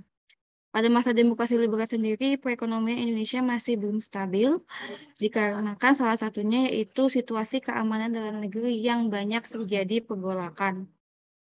Dari sini, kondisi ekonomi Indonesia pada saat itu menjadi kacau balau. Selain itu ada juga utang-utang Indonesia yang semakin melambung tinggi. Peningkatan jumlah penduduk juga menyebabkan impor makanan yang semakin besar. Diperlukan karena di Jawa sendiri produksi beras per kapita mengalami penurunan yang disebabkan kurangnya jumlah lahan pertanian yang dimiliki. Di bidang ekonomi pada umumnya, perusahaan asing masih memiliki posisi yang kuat, seperti di bidang industri minyak ada Shell, Stanford, dan Caltex. Sebagian besar pelayaran antar pulau juga berada di tangan perusahaan asing milik Belanda. Di bidang perbankan didominasi oleh perusahaan Belanda, Inggris, dan Cina. Orang-orang Cina juga menguasai kebanyakan kredit pedesaan. Dengan lambatnya pemulihan ekonomi dan meluasnya atau membesarnya pengeluaran pemerintah, maka tidak heran inflasi terjadi. Usaha yang dilakukan pemerintah untuk menghadapi ketidakstabilan ekonomi seperti adanya pemikiran ekonomi nasional yang bertujuan untuk mengubah struktur ekonomi kolonial menjadi nasional. Lalu adanya gerakan ekonomi benteng atau Plan Sumitro. Gerakan ini digagas oleh Sumitro Joyo Hadikusumo yang bertujuan menumbuhkan kaum pengusaha pribumi agar mampu bersaing dengan pengusaha Cina melalui pemberian kredit usaha. Selanjutnya ada Gunting Syafruddin. Tujuan kebijakan ini adalah untuk mengurangi defisit negara sebesar 5,1 miliar rupiah dengan cara memotong uang pecahan 5 gulden ke atas, di mana sebagian uang itu nanti dipakai sebagai alat pembayaran dan sebagian lagi digunakan untuk membeli obligasi. Lalu ada gerakan Asaat yang memberikan perlindungan khusus bagi warga negara Indonesia asli dalam segala aktivitas usaha di bidang perekonomian, dari persaingan dengan pengusaha asing pada umumnya dan warga keturunan Cina pada khususnya. Lalu ada program Repelita. Program Repelita sendiri disiapkan oleh Biro Perancang Nasional, dijalankan pada masa Kabinet Ali Sastroamidjojo dengan tujuan untuk mendorong munculnya industri besar dan perusahaan kepentingan umum dan jasa. Lalu ada nasionalisasi perusahaan asing. Nasionalisasi adalah proses di mana negara mengambil alih kepemilikan suatu perusahaan milik swasta atau asing. Apabila suatu perusahaan dinasionalisasi, negara akan bertindak sebagai pembuat keputusan. Undang-undang tentang nasionalisasi ini disahkan pada tahun 1958. Nah, perusahaan asing yang dinasionalisasi seperti ada PT Pelni, Garuda Indonesia, dan The Japanese Bank. Selanjutnya ada program Alibaba. Dalam program Alibaba ini, Ali mewakili pribumi dan Baba mewakili kaum Tionghoa. Dalam program ini berisikan pemberian kredit dan lisensi pemerintah untuk pengusaha swasta nasional pribumi agar dapat bersaing dengan pengusaha non-pribumi. Namun pada kenyataannya, program Alibaba ini disalahgunakan, di mana perusahaan asing milik Cina ini diatasnamakan menjadi milik pengusaha Indonesia untuk menguncurkan dana pinjaman atau kredit tersebut. Demikian presentasi saya. Nanti dilanjutkan oleh Ibu Rosti. Terima kasih Bapak. Oke, terima kasih Bu Chandra. Silakan Bu Rosti Audia, 5 menit. Ya. Di sini saya akan menjelaskan tentang sistem ekonomi demokrasi parlementer atau demokrasi liberal. Jadi kehidupan ekonomi sampai dengan tahun 1959 ini belum bisa dikatakan berhasil karena banyak tantangan yang berat ya. Sebagai contoh, Pertama relawan itu pembina ya Pak? Iya. Dari pembina sendiri ada amanah resminya dari pusat. Bu Chandra, tolong di silent. Sebagai contoh, pergantian pemerintahan sampai dengan 7 kali membuat kondisi pemerintahan tidak stabil. Kemudian yang kedua, tantangan berat yang lainnya adalah kondisi keamanan dalam negeri yang tidak stabil juga dengan adanya pemberontakan-pemberontakan di daerah. Dan yang ketiga, faktor dari luar seperti depresi ekonomi yang terjadi di Amerika Serikat dan Eropa Barat. Nah, pemerintah kita pada masa demokrasi parlementer mencanangkan beberapa program pemulihan ekonomi. Yang pertama itu ada Gunting Syafruddin, sistem ekonomi Gunting Syafruddin. Jadi hal ini diawali dari keadaan ekonomi 5 tahun pasca kemerdekaan, tepatnya tahun 1950. Ini belum membaik gitu. Syafruddin Prawiranegara, Menteri Keuangan era Kabinet Natsir ini mengeluarkan kebijakan sanering atau pengguntingan mata uang untuk menyehatkan keuangan negara dan mengurangi defisit anggaran negara gitu. Dengan contohnya seperti apa kebijakan sanering ini? Contohnya adalah uang kertas Rp5.000, uang kertas Rp5.000 ke atas ini bernilai setengahnya begitu. Jadi hal ini untuk mengurangi jumlah mata uang yang beredar di masyarakat sehingga dalam waktu tertentu dapat memulihkan keadaan ekonomi dan mendapat kepercayaan dari Belanda untuk mendapatkan kredit senilai 200 juta rupiah, bantuan kredit dari Belanda. Kemudian yang kedua ada sistem ekonomi Gerakan Benteng, masih dalam masa pemerintahan Kabinet Natsir dan dirancang oleh Menteri Perdagangan Syafruddin Prawiranegara, dan dirancang oleh Menteri Perdagangan Sumitro Joyo Hadikusumo. Jadi masih satu pemerintahan, satu kabinet. Yang tadi Menteri Keuangan Syafruddin di Gunting Syafruddin, kemudian Gerakan Ekonomi Benteng ini dicanangkan oleh Menteri Perdagangan Sumitro Joyo Hadikusumo. Nah, tujuannya untuk apa? Tujuannya untuk menumbuhkan kelas pengusaha di antara bangsa Indonesia gitu, dengan melakukan bimbingan, bantuan kredit, dan kesempatan untuk pengusaha yang bermodal kecil untuk dapat berpartisipasi dalam meningkatkan perekonomian masyarakat. Namun hal ini tidak tercapai, walaupun dalam data yang saya dapatkan sudah ada sekitar 700 perusahaan yang dibantu dengan kredit dari pemerintah. Tetapi karena bangsa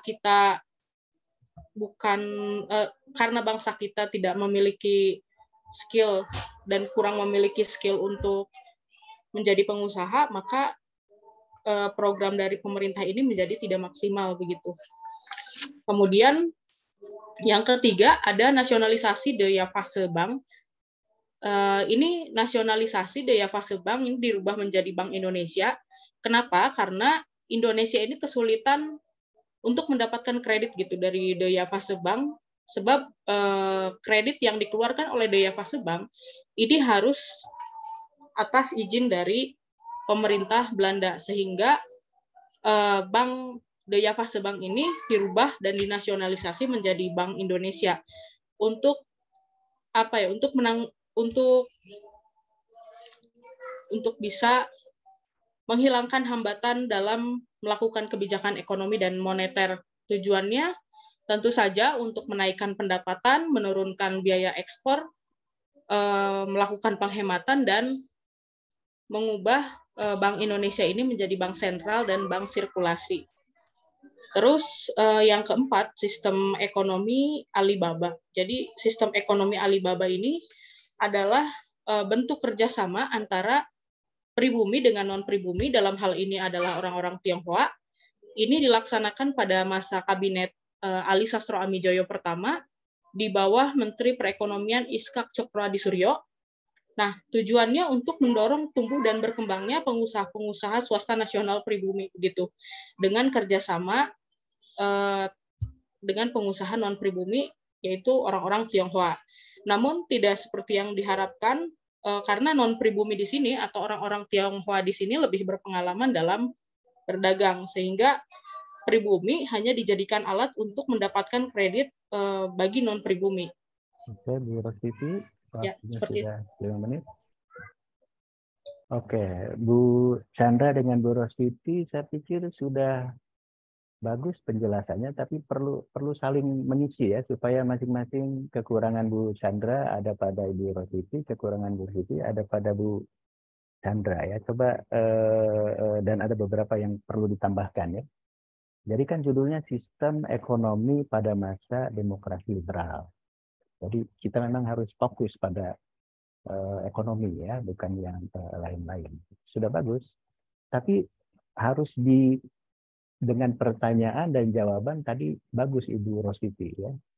Jadi walaupun bicara tentang sistem ekonomi pada masa demokrasi liberal, ini sistem ekonomi yang belum bisa berkembang, belum bisa berhasil karena dua hal. Nah, tadi Bu Rositi bagus tuh. Pertama, karena gonta-ganti pemerintahan, hanya 1-2 tahun, mana mungkin bisa melaksanakan program ekonomi yang bagus. Kalau pemerintahan hanya 1-2 tahun, ya, itu yang menjadikan sistem ekonominya tidak berhasil. Yang kedua, tadi Bu Rositi bagus juga ya, kestabilan dalam negeri. Jadi ada pemberontakan DITI, ya, ada banyak, sehingga menjadikan tidak adanya stabilitas politik itu juga susah untuk mengembangkan kebijakan ekonomi. Barulah mulai walaupun belum berhasil, tapi gagasan-gagasan membangun sistem ekonomi yang baik, yang sehat itu muncul. Nah, tadi disebutkan walaupun kurang ini ya, penjelasannya kurang kurang mantap menurut saya. Jadi bagus tentang Gunting Saprudin ya, itu bagus dijelaskan samaring bagaimana boleh diambil contoh ya dengan sekarang misalnya. Ini kan uang rupiah sekarang ini kalau ditukar dengan dolar kan nggak ada harganya ya. Satu dolar 15.000 rupiah. Ya, 1 ringgit Malaysia 3.500. 1 dolar Brunei 10.000. Jadi kita punya uang nih kalau pergi ke Brunei itu harus pakai koper gitu. Sementara orang Brunei cukup bawa 1-2. Jadi, nah itu perlu sebenarnya kebijakan sandering. Harus digunting uang kita nih. Harusnya kan 1 dolar sama dengan 1 rupiah kan. 1 ringgit sama dengan 1 rupiah. 1 dolar Brunei harusnya sama dengan 1 rupiah. Ini terlalu jomplang.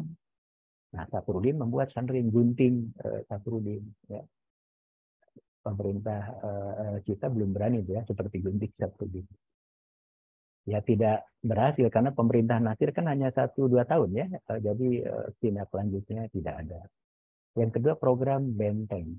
Namanya saja benteng. Ya. Jadi ingin membentengi, ingin melindungi pengusaha pribumi agar bisa bersaing dengan pengusaha. Nah sekarang ada istilah yang bagus. Asing dan asing kan. Pengusaha asing dan pengusaha asing, pengusaha Tionghoa.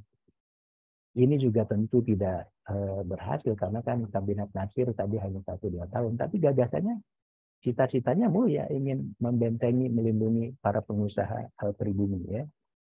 Kemudian ada juga tadi harusnya yang programnya Asad itu sama kan dengan Sumitro ya, ingin membentengi pengusaha pribumi. Termasuk fenomena Alibaba. Jadi kata kabinetnya Wilopo, orang Cina ini nggak bisa dilawan, bisnisnya mereka udah maju duluan, lebih baik berkolaborasi, bekerjasama. Maka ada kebijakan Alibaba. Nah, tadi udah dijelaskan oleh Ibu Chandra ya, dan Ibu Rositi juga.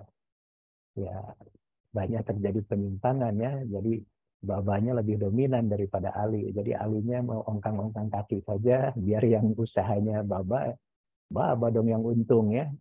Alinya hanya dijadikan nama saja ya. Kemudian bagus tadi ada penting nasionalisasi perusahaan-perusahaan asing ya. Tapi mungkin penjelasannya ini bukan fenomena khas Indonesia. Ini dipengaruhi oleh fenomena nasionalisasi perusahaan Suez, Gamal Abdul Nasser ya.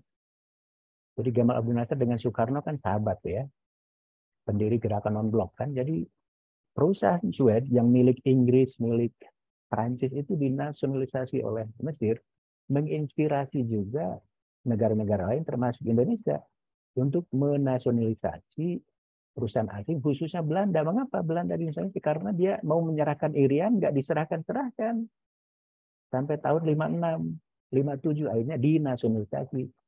Nah, Nusantara yang dinasionalisasi bukan perusahaan kita, tapi perusahaan Belanda. Perkebunan Belanda, minyak Belanda, apalagi.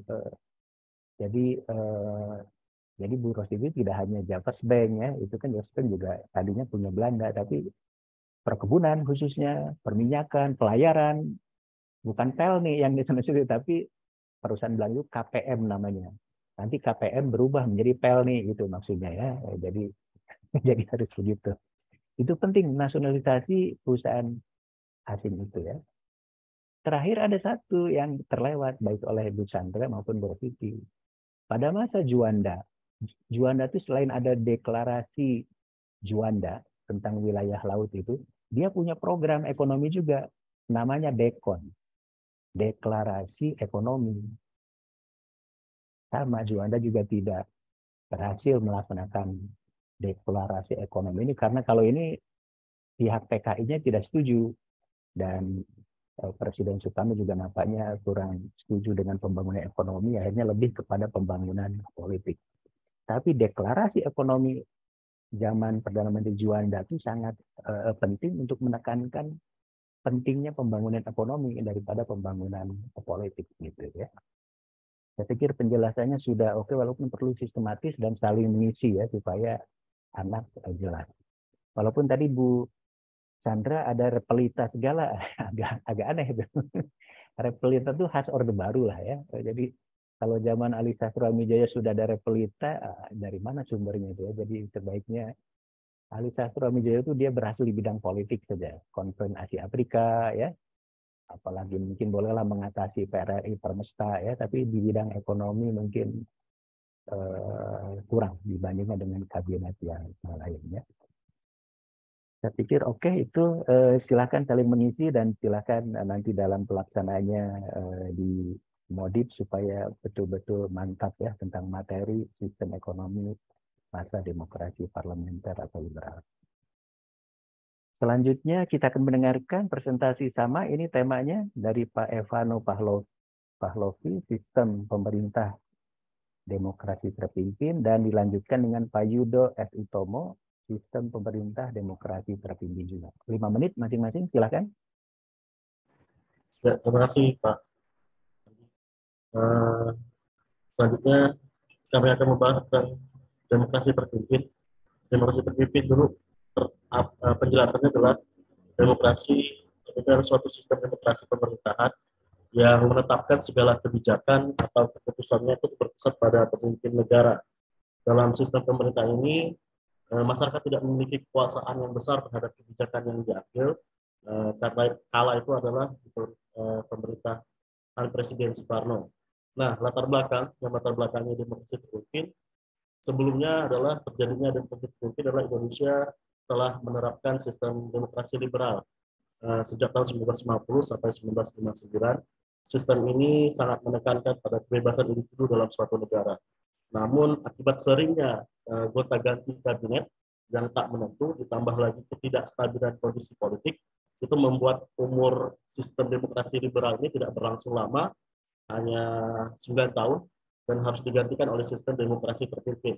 Nah, adapun yang melatar belakangi demokrasi terpimpin ini, dari tahun 1959 sampai 1966, dari mulai dikeluarkannya dekret Presiden 5 Juli 1959 yang menjadi latar belakang demokrasi terpimpin, dan sampai jatuhnya nanti kekuasaan Presiden Soeharto 11 Maret 1966. Ada beberapa hal yang melatar belakangi sistem demokrasi terpimpin. Yang pertama dari segi keamanan.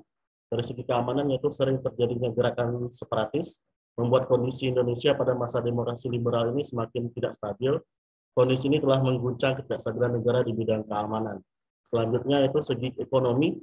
Dari pergantian kabinet tadi terlalu singkat dan sistem pemerintahan sebelumnya menyebabkan program-program yang telah dirancang tidak dapat berjalan dengan lancar. Bayangkan dari tahun 1950 sampai 1959 terjadi perubahan 7 kali kabinet. Hal ini menimbulkan efek serius terhadap pembangunan ekonomi yang terhambat. Kemudian dari segi politik, Dewan Konstituante gagal dalam menyusun undang-undang baru untuk menggantikan undang-undang sementara 1950. Kemudian dari kegagalan Dewan Konstituante tadi dalam menyusun undang-undang baru itu menimbulkan reaksi dari Soekarno untuk kembali mengusul pemberlakuan Undang-Undang 1945. Dan akhirnya muncullah namanya dekret presiden yang menjadi latar belakang munculnya demokrasi terpimpin. Jadi isinya dari dekret presiden itu adalah yang pertama itu tidak berlakunya Undang-Undang 1950, berlakunya kembali Undang-Undang 1945, kemudiannya dibubarkannya konstituante dan pembentukan MPRS dan DPRS. Selanjutnya dalam pemerintahan demokrasi terpimpin, Soekarno juga menyederhanakan partai politik. Demokrasi terpimpin dimulai sejak Soekarno mengeluarkan dekret presiden 5 Juli 1959. Setelah itu terjadi pembubaran DPR dan MPR hasil pemilu 1955 pada masa demokrasi liberal sebelumnya, yang digantikan oleh MPRS sementara dan DPRS, dan anggotanya diangkat oleh Presiden Soekarno. Selain itu, Presiden Soekarno juga menyederhanakan jumlah partai politik, parpol, dan membatalkan maklumat pemerintahan tentang pembentukan parpol pada 3 November 1945. Partai politik yang jumlahnya di Indonesia itu yang banyak sebelumnya pada masa demokrasi liberal dikurangi dengan hanya memilih parpol yang dianggap memenuhi syarat saja. Dan kemudian ada juga Soekarno juga mencetus Nasakom. Nasakom ini adalah untuk mewadahi ada 10 parpol pada masa itu, dan Soekarno membentuk Front Nasional berdasarkan Nasakom ini, nasionalisme, agama, dan komunis. Nasakom ini adalah bentuk konsep politik yang dicetuskan Presiden Soekarno sebagai usaha untuk menyatukan adanya perbedaan ideologi politik. Sebenarnya Soekarno itu sudah memikirkan Nasakom dari 1927, tetapi gagasan ini baru tercapai 1956 dan diberlakukan pada masa demokrasi terpimpin.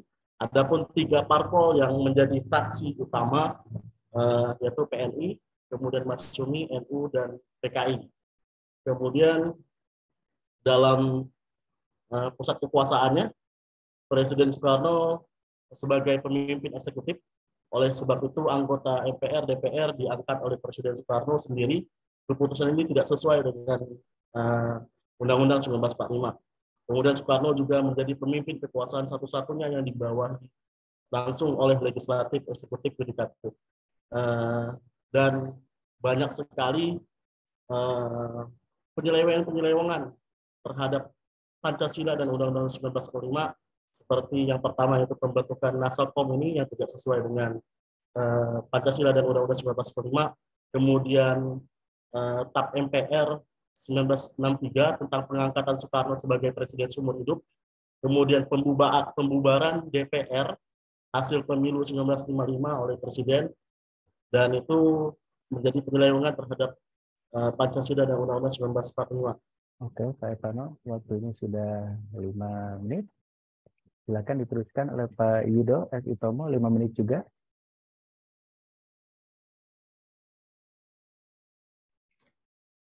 Baik,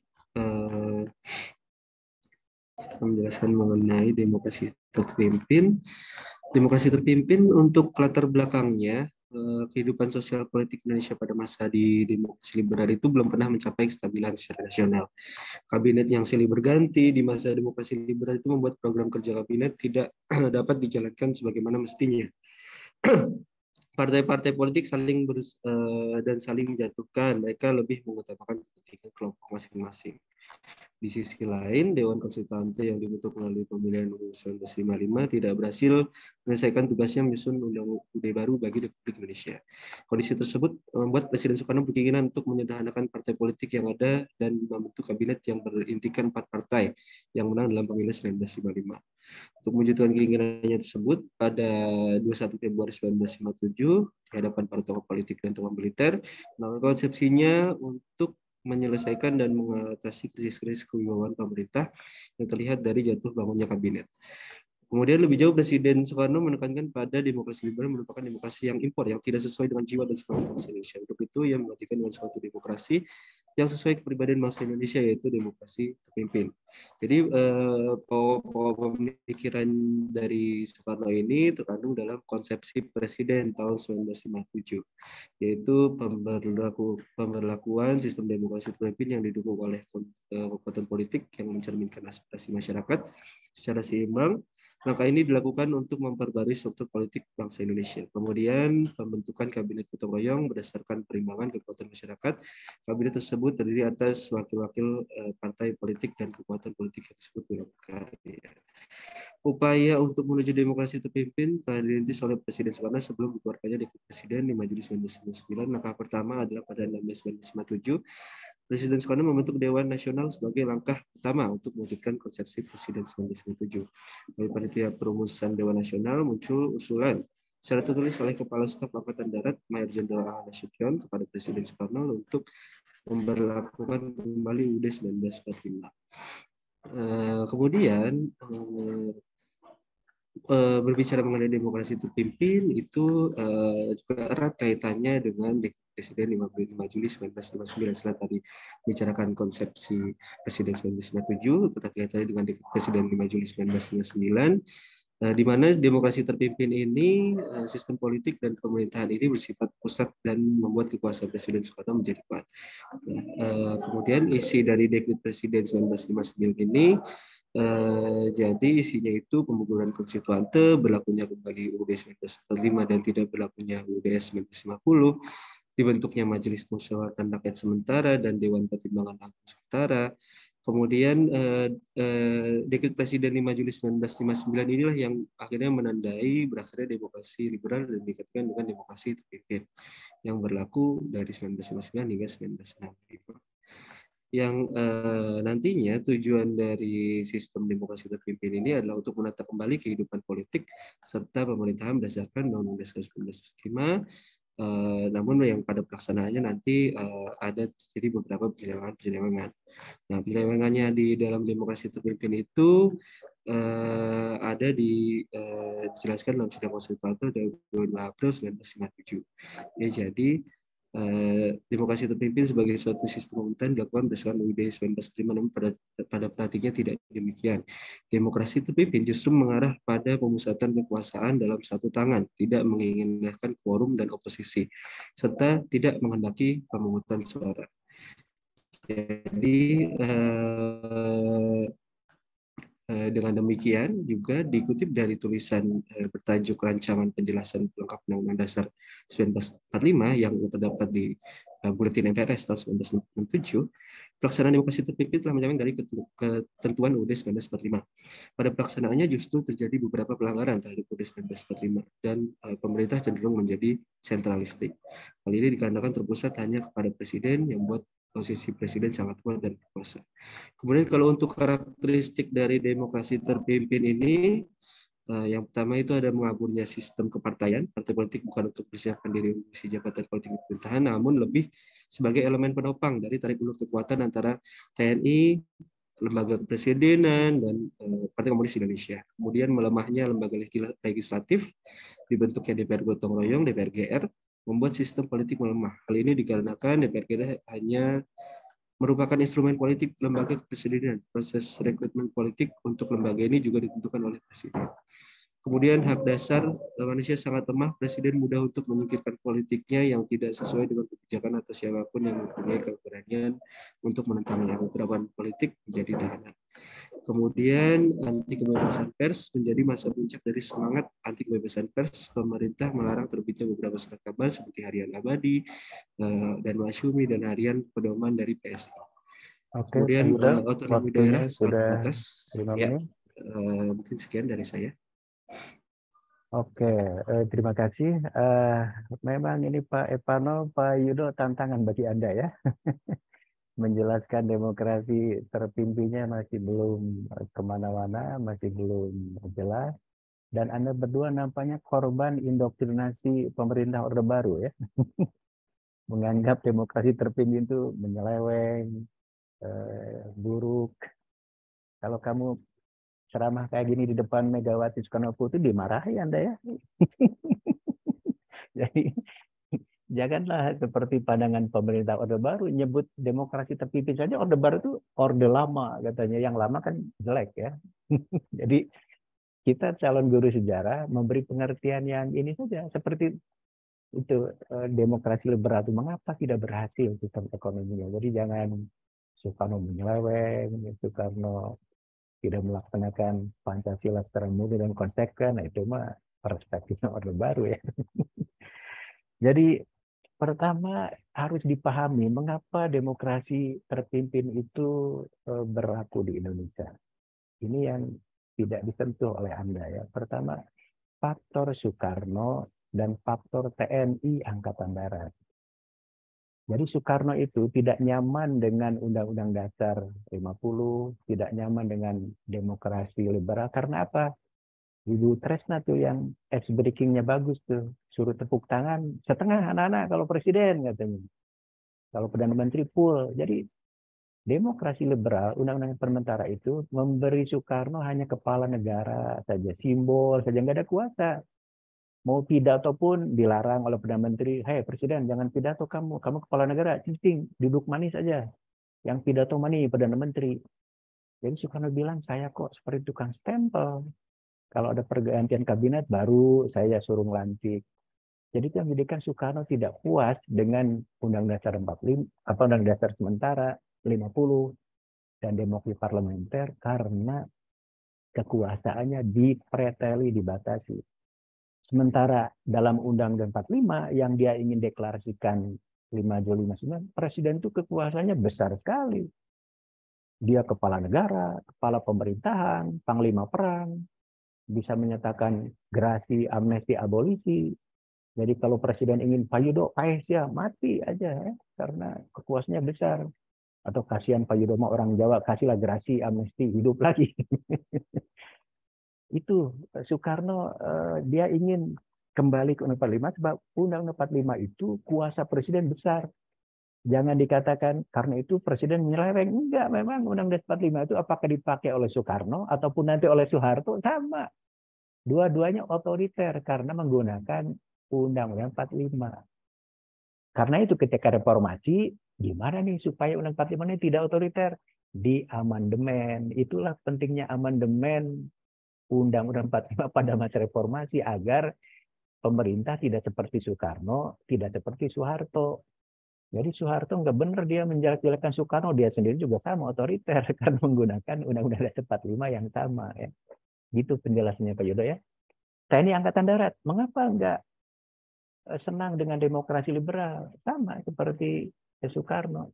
TNI Angkatan Darat itu TNI pada masa demokrasi liberal dia hanya jadi pemadam kebakaran saja. Dilarang oleh pemerintah. TNI nggak boleh berpolitik. Harus seperti tentara di negara barat. Duduk manis ya. Kalau ada keributan baru datang. Sementara pengalaman pada masa revolusi, TNI itu berpolitik, bahkan menyelamatkan republik ketika presiden, wakil presiden, menteri-menteri ditangkapi oleh Belanda. Sehingga TNI berhasil membangun sistem pemerintahan bayangan dari dulu sampai sekarang. Dari Mabes TNI di pusat, Kodam, Kodim, Koramil, Babinsa di desa itu produk revolusi. Tiba-tiba pada zaman demokrasi liberal dilarang, jangan berpolitik. Diam aja tentara mengurusi pertahanan. Karena itu ketika Soekarno ingin kembali ke Undang-Undang 45, TNI Angkatan Darat mendukung dengan sepenuh hati. Ya. Harus begitu penjelasannya ya. Jangan Soekarno menyeleweng, Soekarno tidak itu. Soekarno bilang, nah, nyiptakan Pancasila saya dituduh tidak Pancasilain. Bahkan Soekarno bilang demokrasi terpimpin, ini tafsir Soekarno ya, jangan dianggap nyeleweng. Itu adalah implementasi dari sila keempat. Mengapa namanya guided democracy atau demokrasi terpimpin? Karena sila keempat menyatakan kerakyatan yang dipimpin. Jadi kerakyatan yang dipimpin oleh siapa? Oleh hikmah, oleh pemimpin yang hikmah, pemimpin yang bijak. Itu tafsir Soekarno tentang demokrasi terpimpin. Betul sekali itu, bukannya menyeleweng ya. Jadi istilah demokrasi terpimpin memang dari Soekarno ya. Kemudian Iya, tentang penyederhanaan partai-partai politik nggak kena ya. Jadi penyederhanaan partai-partai politik baru pada zaman Orde Baru ya tahun 74. Kalau zaman Soekarno, dia punya gagasan besar namanya Nasakon. Gitu ya. Kemudian karena itu partai-partai politik harus menggabungkan diri sesuai dengan ideologinya masing-masing ke dalam Nasakon. Nah, barulah tidak semua partai politik setuju.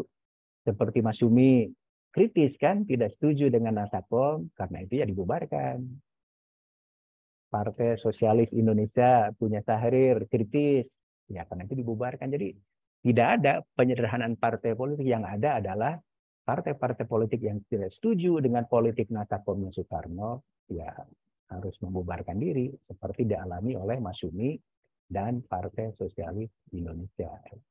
Tapi kehidupan politik pada zaman Nasakon sendiri, nah ini yang tidak dibahas ya, itu adalah bukan politik Nasakon sendiri, secara real justru adalah persaingan segitiga yang akan menjadi ciri khas kekuatan politik pada zaman Orde Baru. Yang ngambil mata kuliah saya Orde Baru pasti paham ya. Pertarungan segitiga antara PKI di sebelah kiri, TNI AD di sebelah kanan, dengan Soekarno sebagai kekuatan politik penyeimbang. Jadi walaupun ada Nasakom, kekuatan politik pada Mas Orde Baru itu bukan PNI, bukan NU, bukan yang lain, tapi adalah PKI, TNI Angkatan Darat, dan Soekarno. Inilah pertarungan segitiga yang nanti akan berantakan. Nah ini kurang dibahas ya. Membahas zaman demokrasi terpimpin itu harus jangan hanya awalnya saja, bagaimana akhirnya demokrasi terpimpin ini. Jadi karena itu periode demokrasi terpimpin harus dimulai 1959 sampai 1968 ketika Soekarno dilengsarkan oleh MPRS sebagai presiden oleh TNI Angkatan Darat. Jadi peristiwa G30S, peristiwa Super Semar, peristiwa sidang istimewa MPRS itu adalah akhir dari zaman demokrasi terpimpin dan awal zaman Orde Baru. Karena pertarungan segitiga antara PKI melawan TNI Angkatan Darat dengan Soekarno sebagai presiden dimenangkan oleh TNI Angkatan Darat dalam peristiwa G30S 1965. Jadi harus ke situ, harus ke sampai akhirnya demokrasi terpimpin itu, jangan ini mah sudah baru awal, sudah nuduh lagi nyeleweng. Jadi penjelasannya jangan hitam putih ya. Kasihan nanti Megawati marah-marah lagi, stres nanti dia mendengar gimana guru-guru Indonesia ini menjelaskannya, menjelek-jelekan bapak saya. Jadi lebih baik kita jelaskan secara logis, rasional bagaimana pemerintahan demokrasi terpimpin itu ternyata berakhir dengan tragis, di mana pertarungan segitiga antara PKI, TNI Angkatan Darat, dan Soekarno itu harus dimenangkan oleh TNI Angkatan Darat yang menjadikan PKI-nya dibubarkan, Soekarno-nya pun dilengsarkan pelan-pelan karena jenderalnya orang Jawa ya, Jenderal Soeharto, maka cara menurunkan presidennya pelan-pelan ya. Ada G30S, ada Super Semar, baru sidang istimewa. Kalau di negara lain kudeta tentara itu 3 jam cukup ya. Tapi di Indonesia perlu 3 tahun. Dari September 1965 sampai sidang istimewa MPRS 1968 ya. Jadi karena Pak Harto kan gitu kata orang Jawa, alon-alon waton pelakon, menggeremet asal selamat. Pak Yudo tahu ya artinya ya. Slowly but surely, jadi perlahan-perlahan namun pasti itulah akhir dari sistem demokrasi terpimpin. Jadi coba penjelasannya agak fokus dan jangan hitam putih ya, supaya jangan hanya fokus di awalnya saja, tengah dan akhirnya tidak disentuh, dan jangan menjudgment, jangan menghakimi tokoh sejarah. Kasihan Bapak bangsa ini sudah gelarnya proklamator, disebut menyeleweng dari Pancasila. Pancasila ciptaan Soekarno ya. Kok saya nulis buku, kemudian Anda bilang Pak Andi menyeleweng dari bukunya sendiri. Nah, orang nulis buku. Oke ya, tapi tetap semangat ya Pak Pak Yudo mungkin karena materinya agak susah, jadi sebaiknya baca buku-buku sumbernya lagi, terutama Reclap ya, Reclap atau buku yang lain, supaya wawasan kita menjelaskan demokrasi terpimpinnya, memberi pemahaman yang baik kepada anak-anak ya.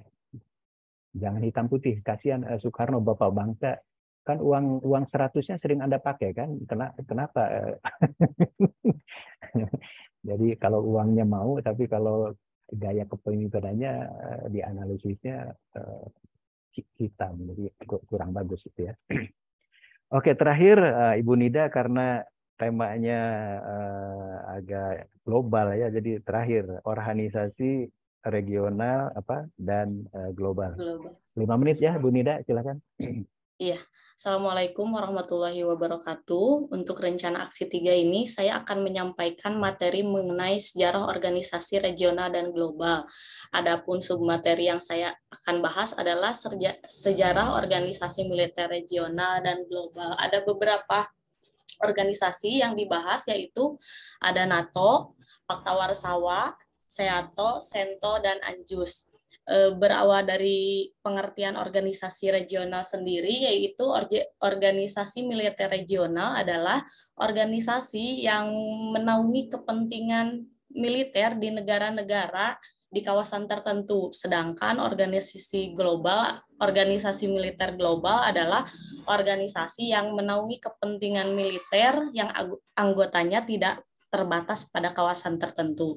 Di sini yang pertama itu ada NATO, North Atlantic Treaty Organization, yang dibentuk, sebenarnya pembentukan organisasi-organisasi militer ini tidak lepas dari peristiwa pasca Perang Dunia Kedua dan Perang Dingin, di mana ketika Perang Dingin, negara-negara di dunia merasa perlu, terutama negara blok Barat dan blok Timur ini merasa perlu untuk menjalin kerjasama militer guna meningkatkan kekuatan militer mereka. Nah, NATO ini dibentuk pada 4 April 1949 untuk mempertahankan dominasi negara-negara Barat dan menghalangi ekspansi komunis ke Eropa Timur. Prinsip dari dari NATO sendiri adalah melindungi negara anggota apabila diserang oleh pihak lain.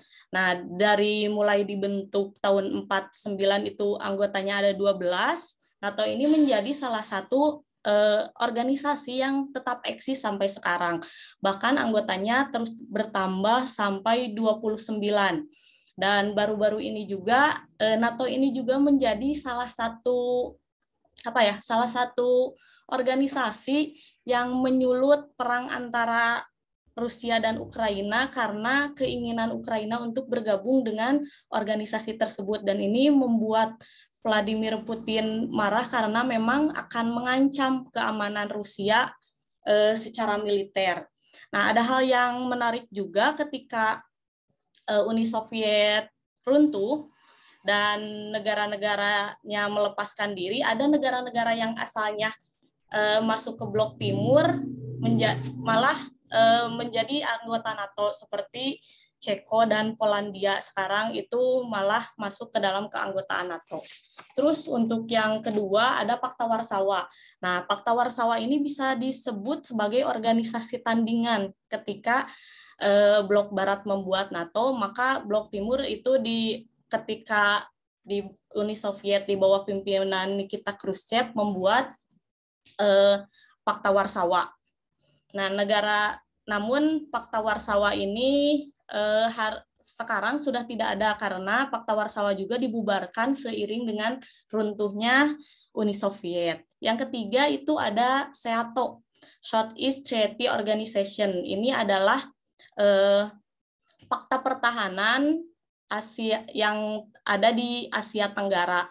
Ini juga merupakan organisasi militer bentukan negara blok Barat. Tujuannya adalah untuk membendung kekuatan komunis di Asia Tenggara, apalagi pada masa itu komunis di Vietnam itu sudah semakin menyebar, dan juga letak geografis Asia Tenggara yang memang cukup dekat dengan Cina, sehingga negara-negara blok Barat ketakutan kalau memang komunis akan merajai Asia Tenggara. Namun Indonesia beserta negara-negara Asia Tenggara lainnya ini keberatan dengan dibentuknya SEATO. Kenapa? Karena Indonesia sejak awal Perang Dingin itu berlangsung sudah menyatakan diri dengan politik luar negeri bebas aktifnya. Karena ketika Perang Dingin dimulai lewat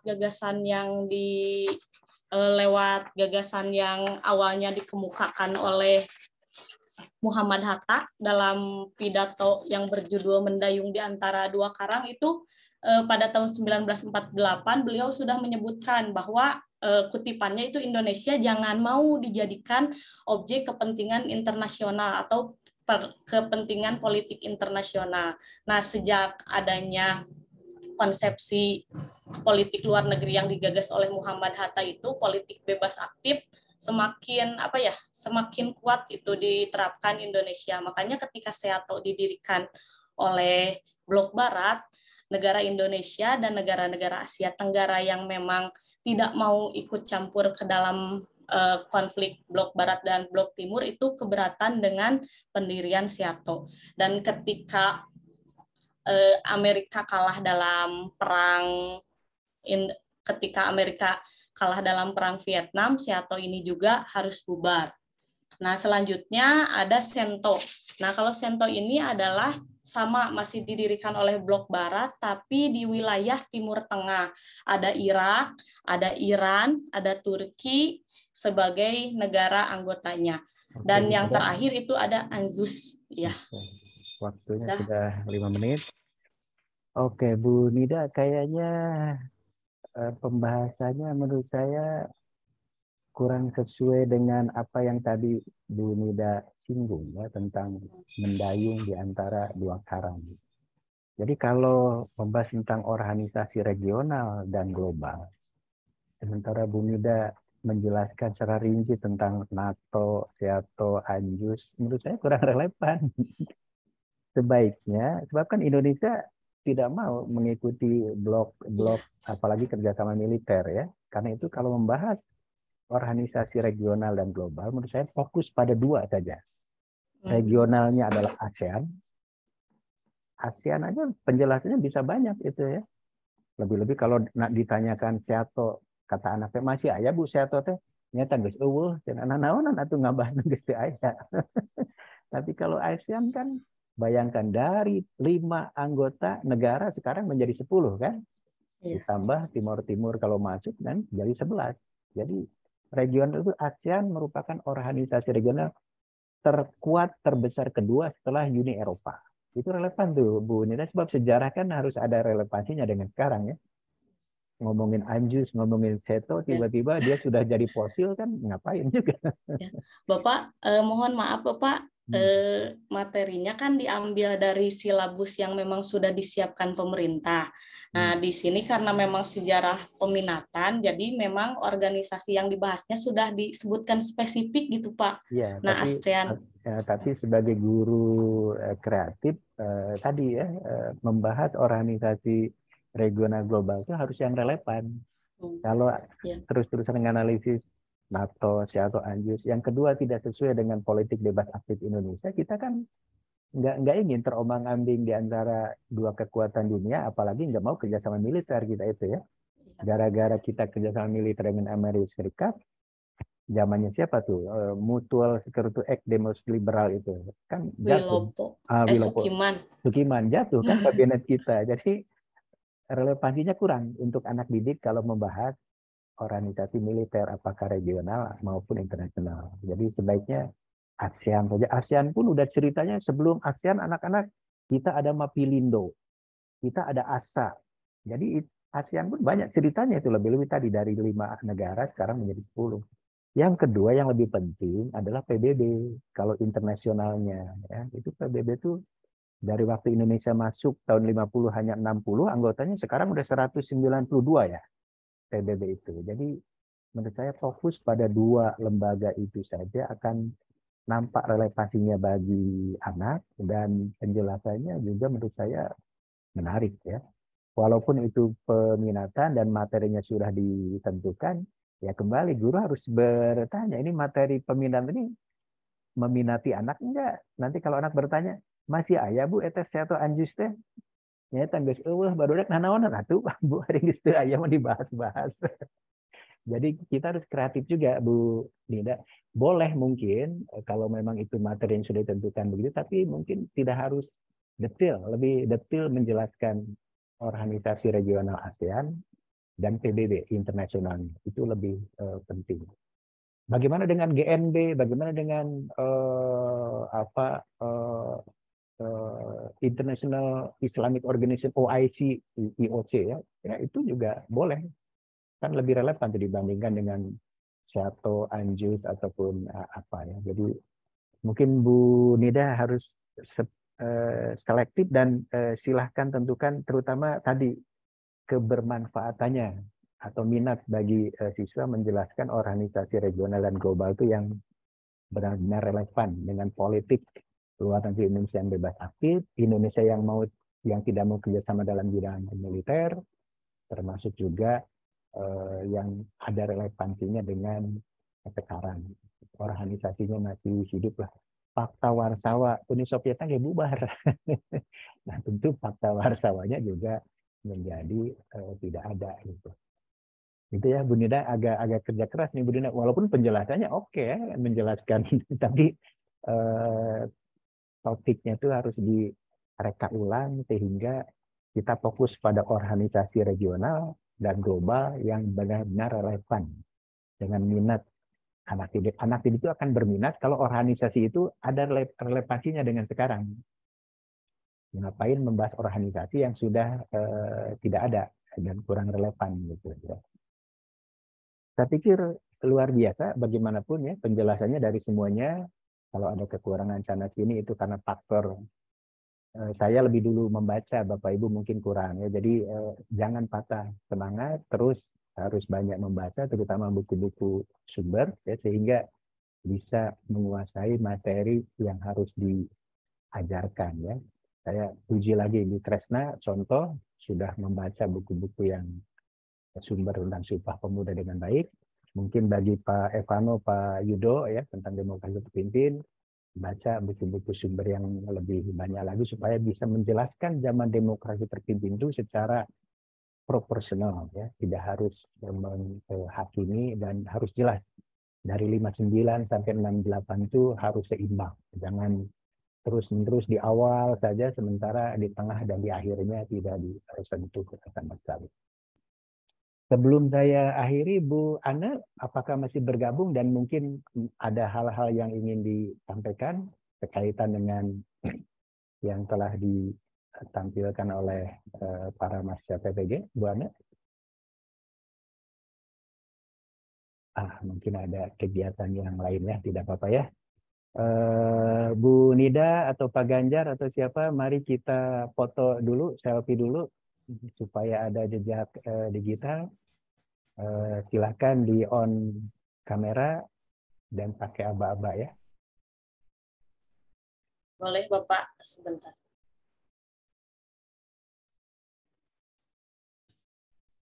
Ya. 1, 2, 3. Jadi 1, 2. Sudah Bapak. Aduh, terasa ceklek matanya. Ciri HP anyar. Mari Bapak Ibu kita sama-sama mengakhiri sesi sinkronus pada hari ini dengan bersama-sama melafazkan hamdalah. Alhamdulillah. Tetap semangat Bapak Ibu. Jadi malam ini silahkan dimodif lagi perangkat pembelajarannya. Halo. Halo. Ya, silent dulu ya. Malam ini perangkat pembelajaran disiapkan sesuai dengan saran-saran dari saya tentang materi. Besok hari apa besok? Hari Kamis ya, ditunggu perangkat pembelajarannya tempat pelajaran 3 di LMS supaya kami bisa nilai. Bolehlah kasih waktu sampai jam 6 petang ya. Perangkat pembelajarannya diupload di LMS. Hari Jumat Pak Ganjar ya, KM atau yang lain, hari Jumat seperti biasa sudah mulai ada yang tampil sit-in 1 orang dan tampil video 1 orang ya untuk hari Jumat, supaya hari Sabtunya kita boleh kerja mandiri, beri kesempatan kami, saya dan Bu Ana untuk menilai tampilan pembelajaran yang video ya. Nanti hari Senin dan hari Selasanya Pak Ganjar seperti biasa didaftar, dijadwal lagi, yang sit-in 2 orang Senin ya, yang videonya 2 orang, yang Selasa juga begitu, yang sit-in 2 orang, yang video 2 orang. Jadi kita sudah memasuki siklus praktik pembelajaran yang ketiga mulai hari ini dan seminggu ke depan.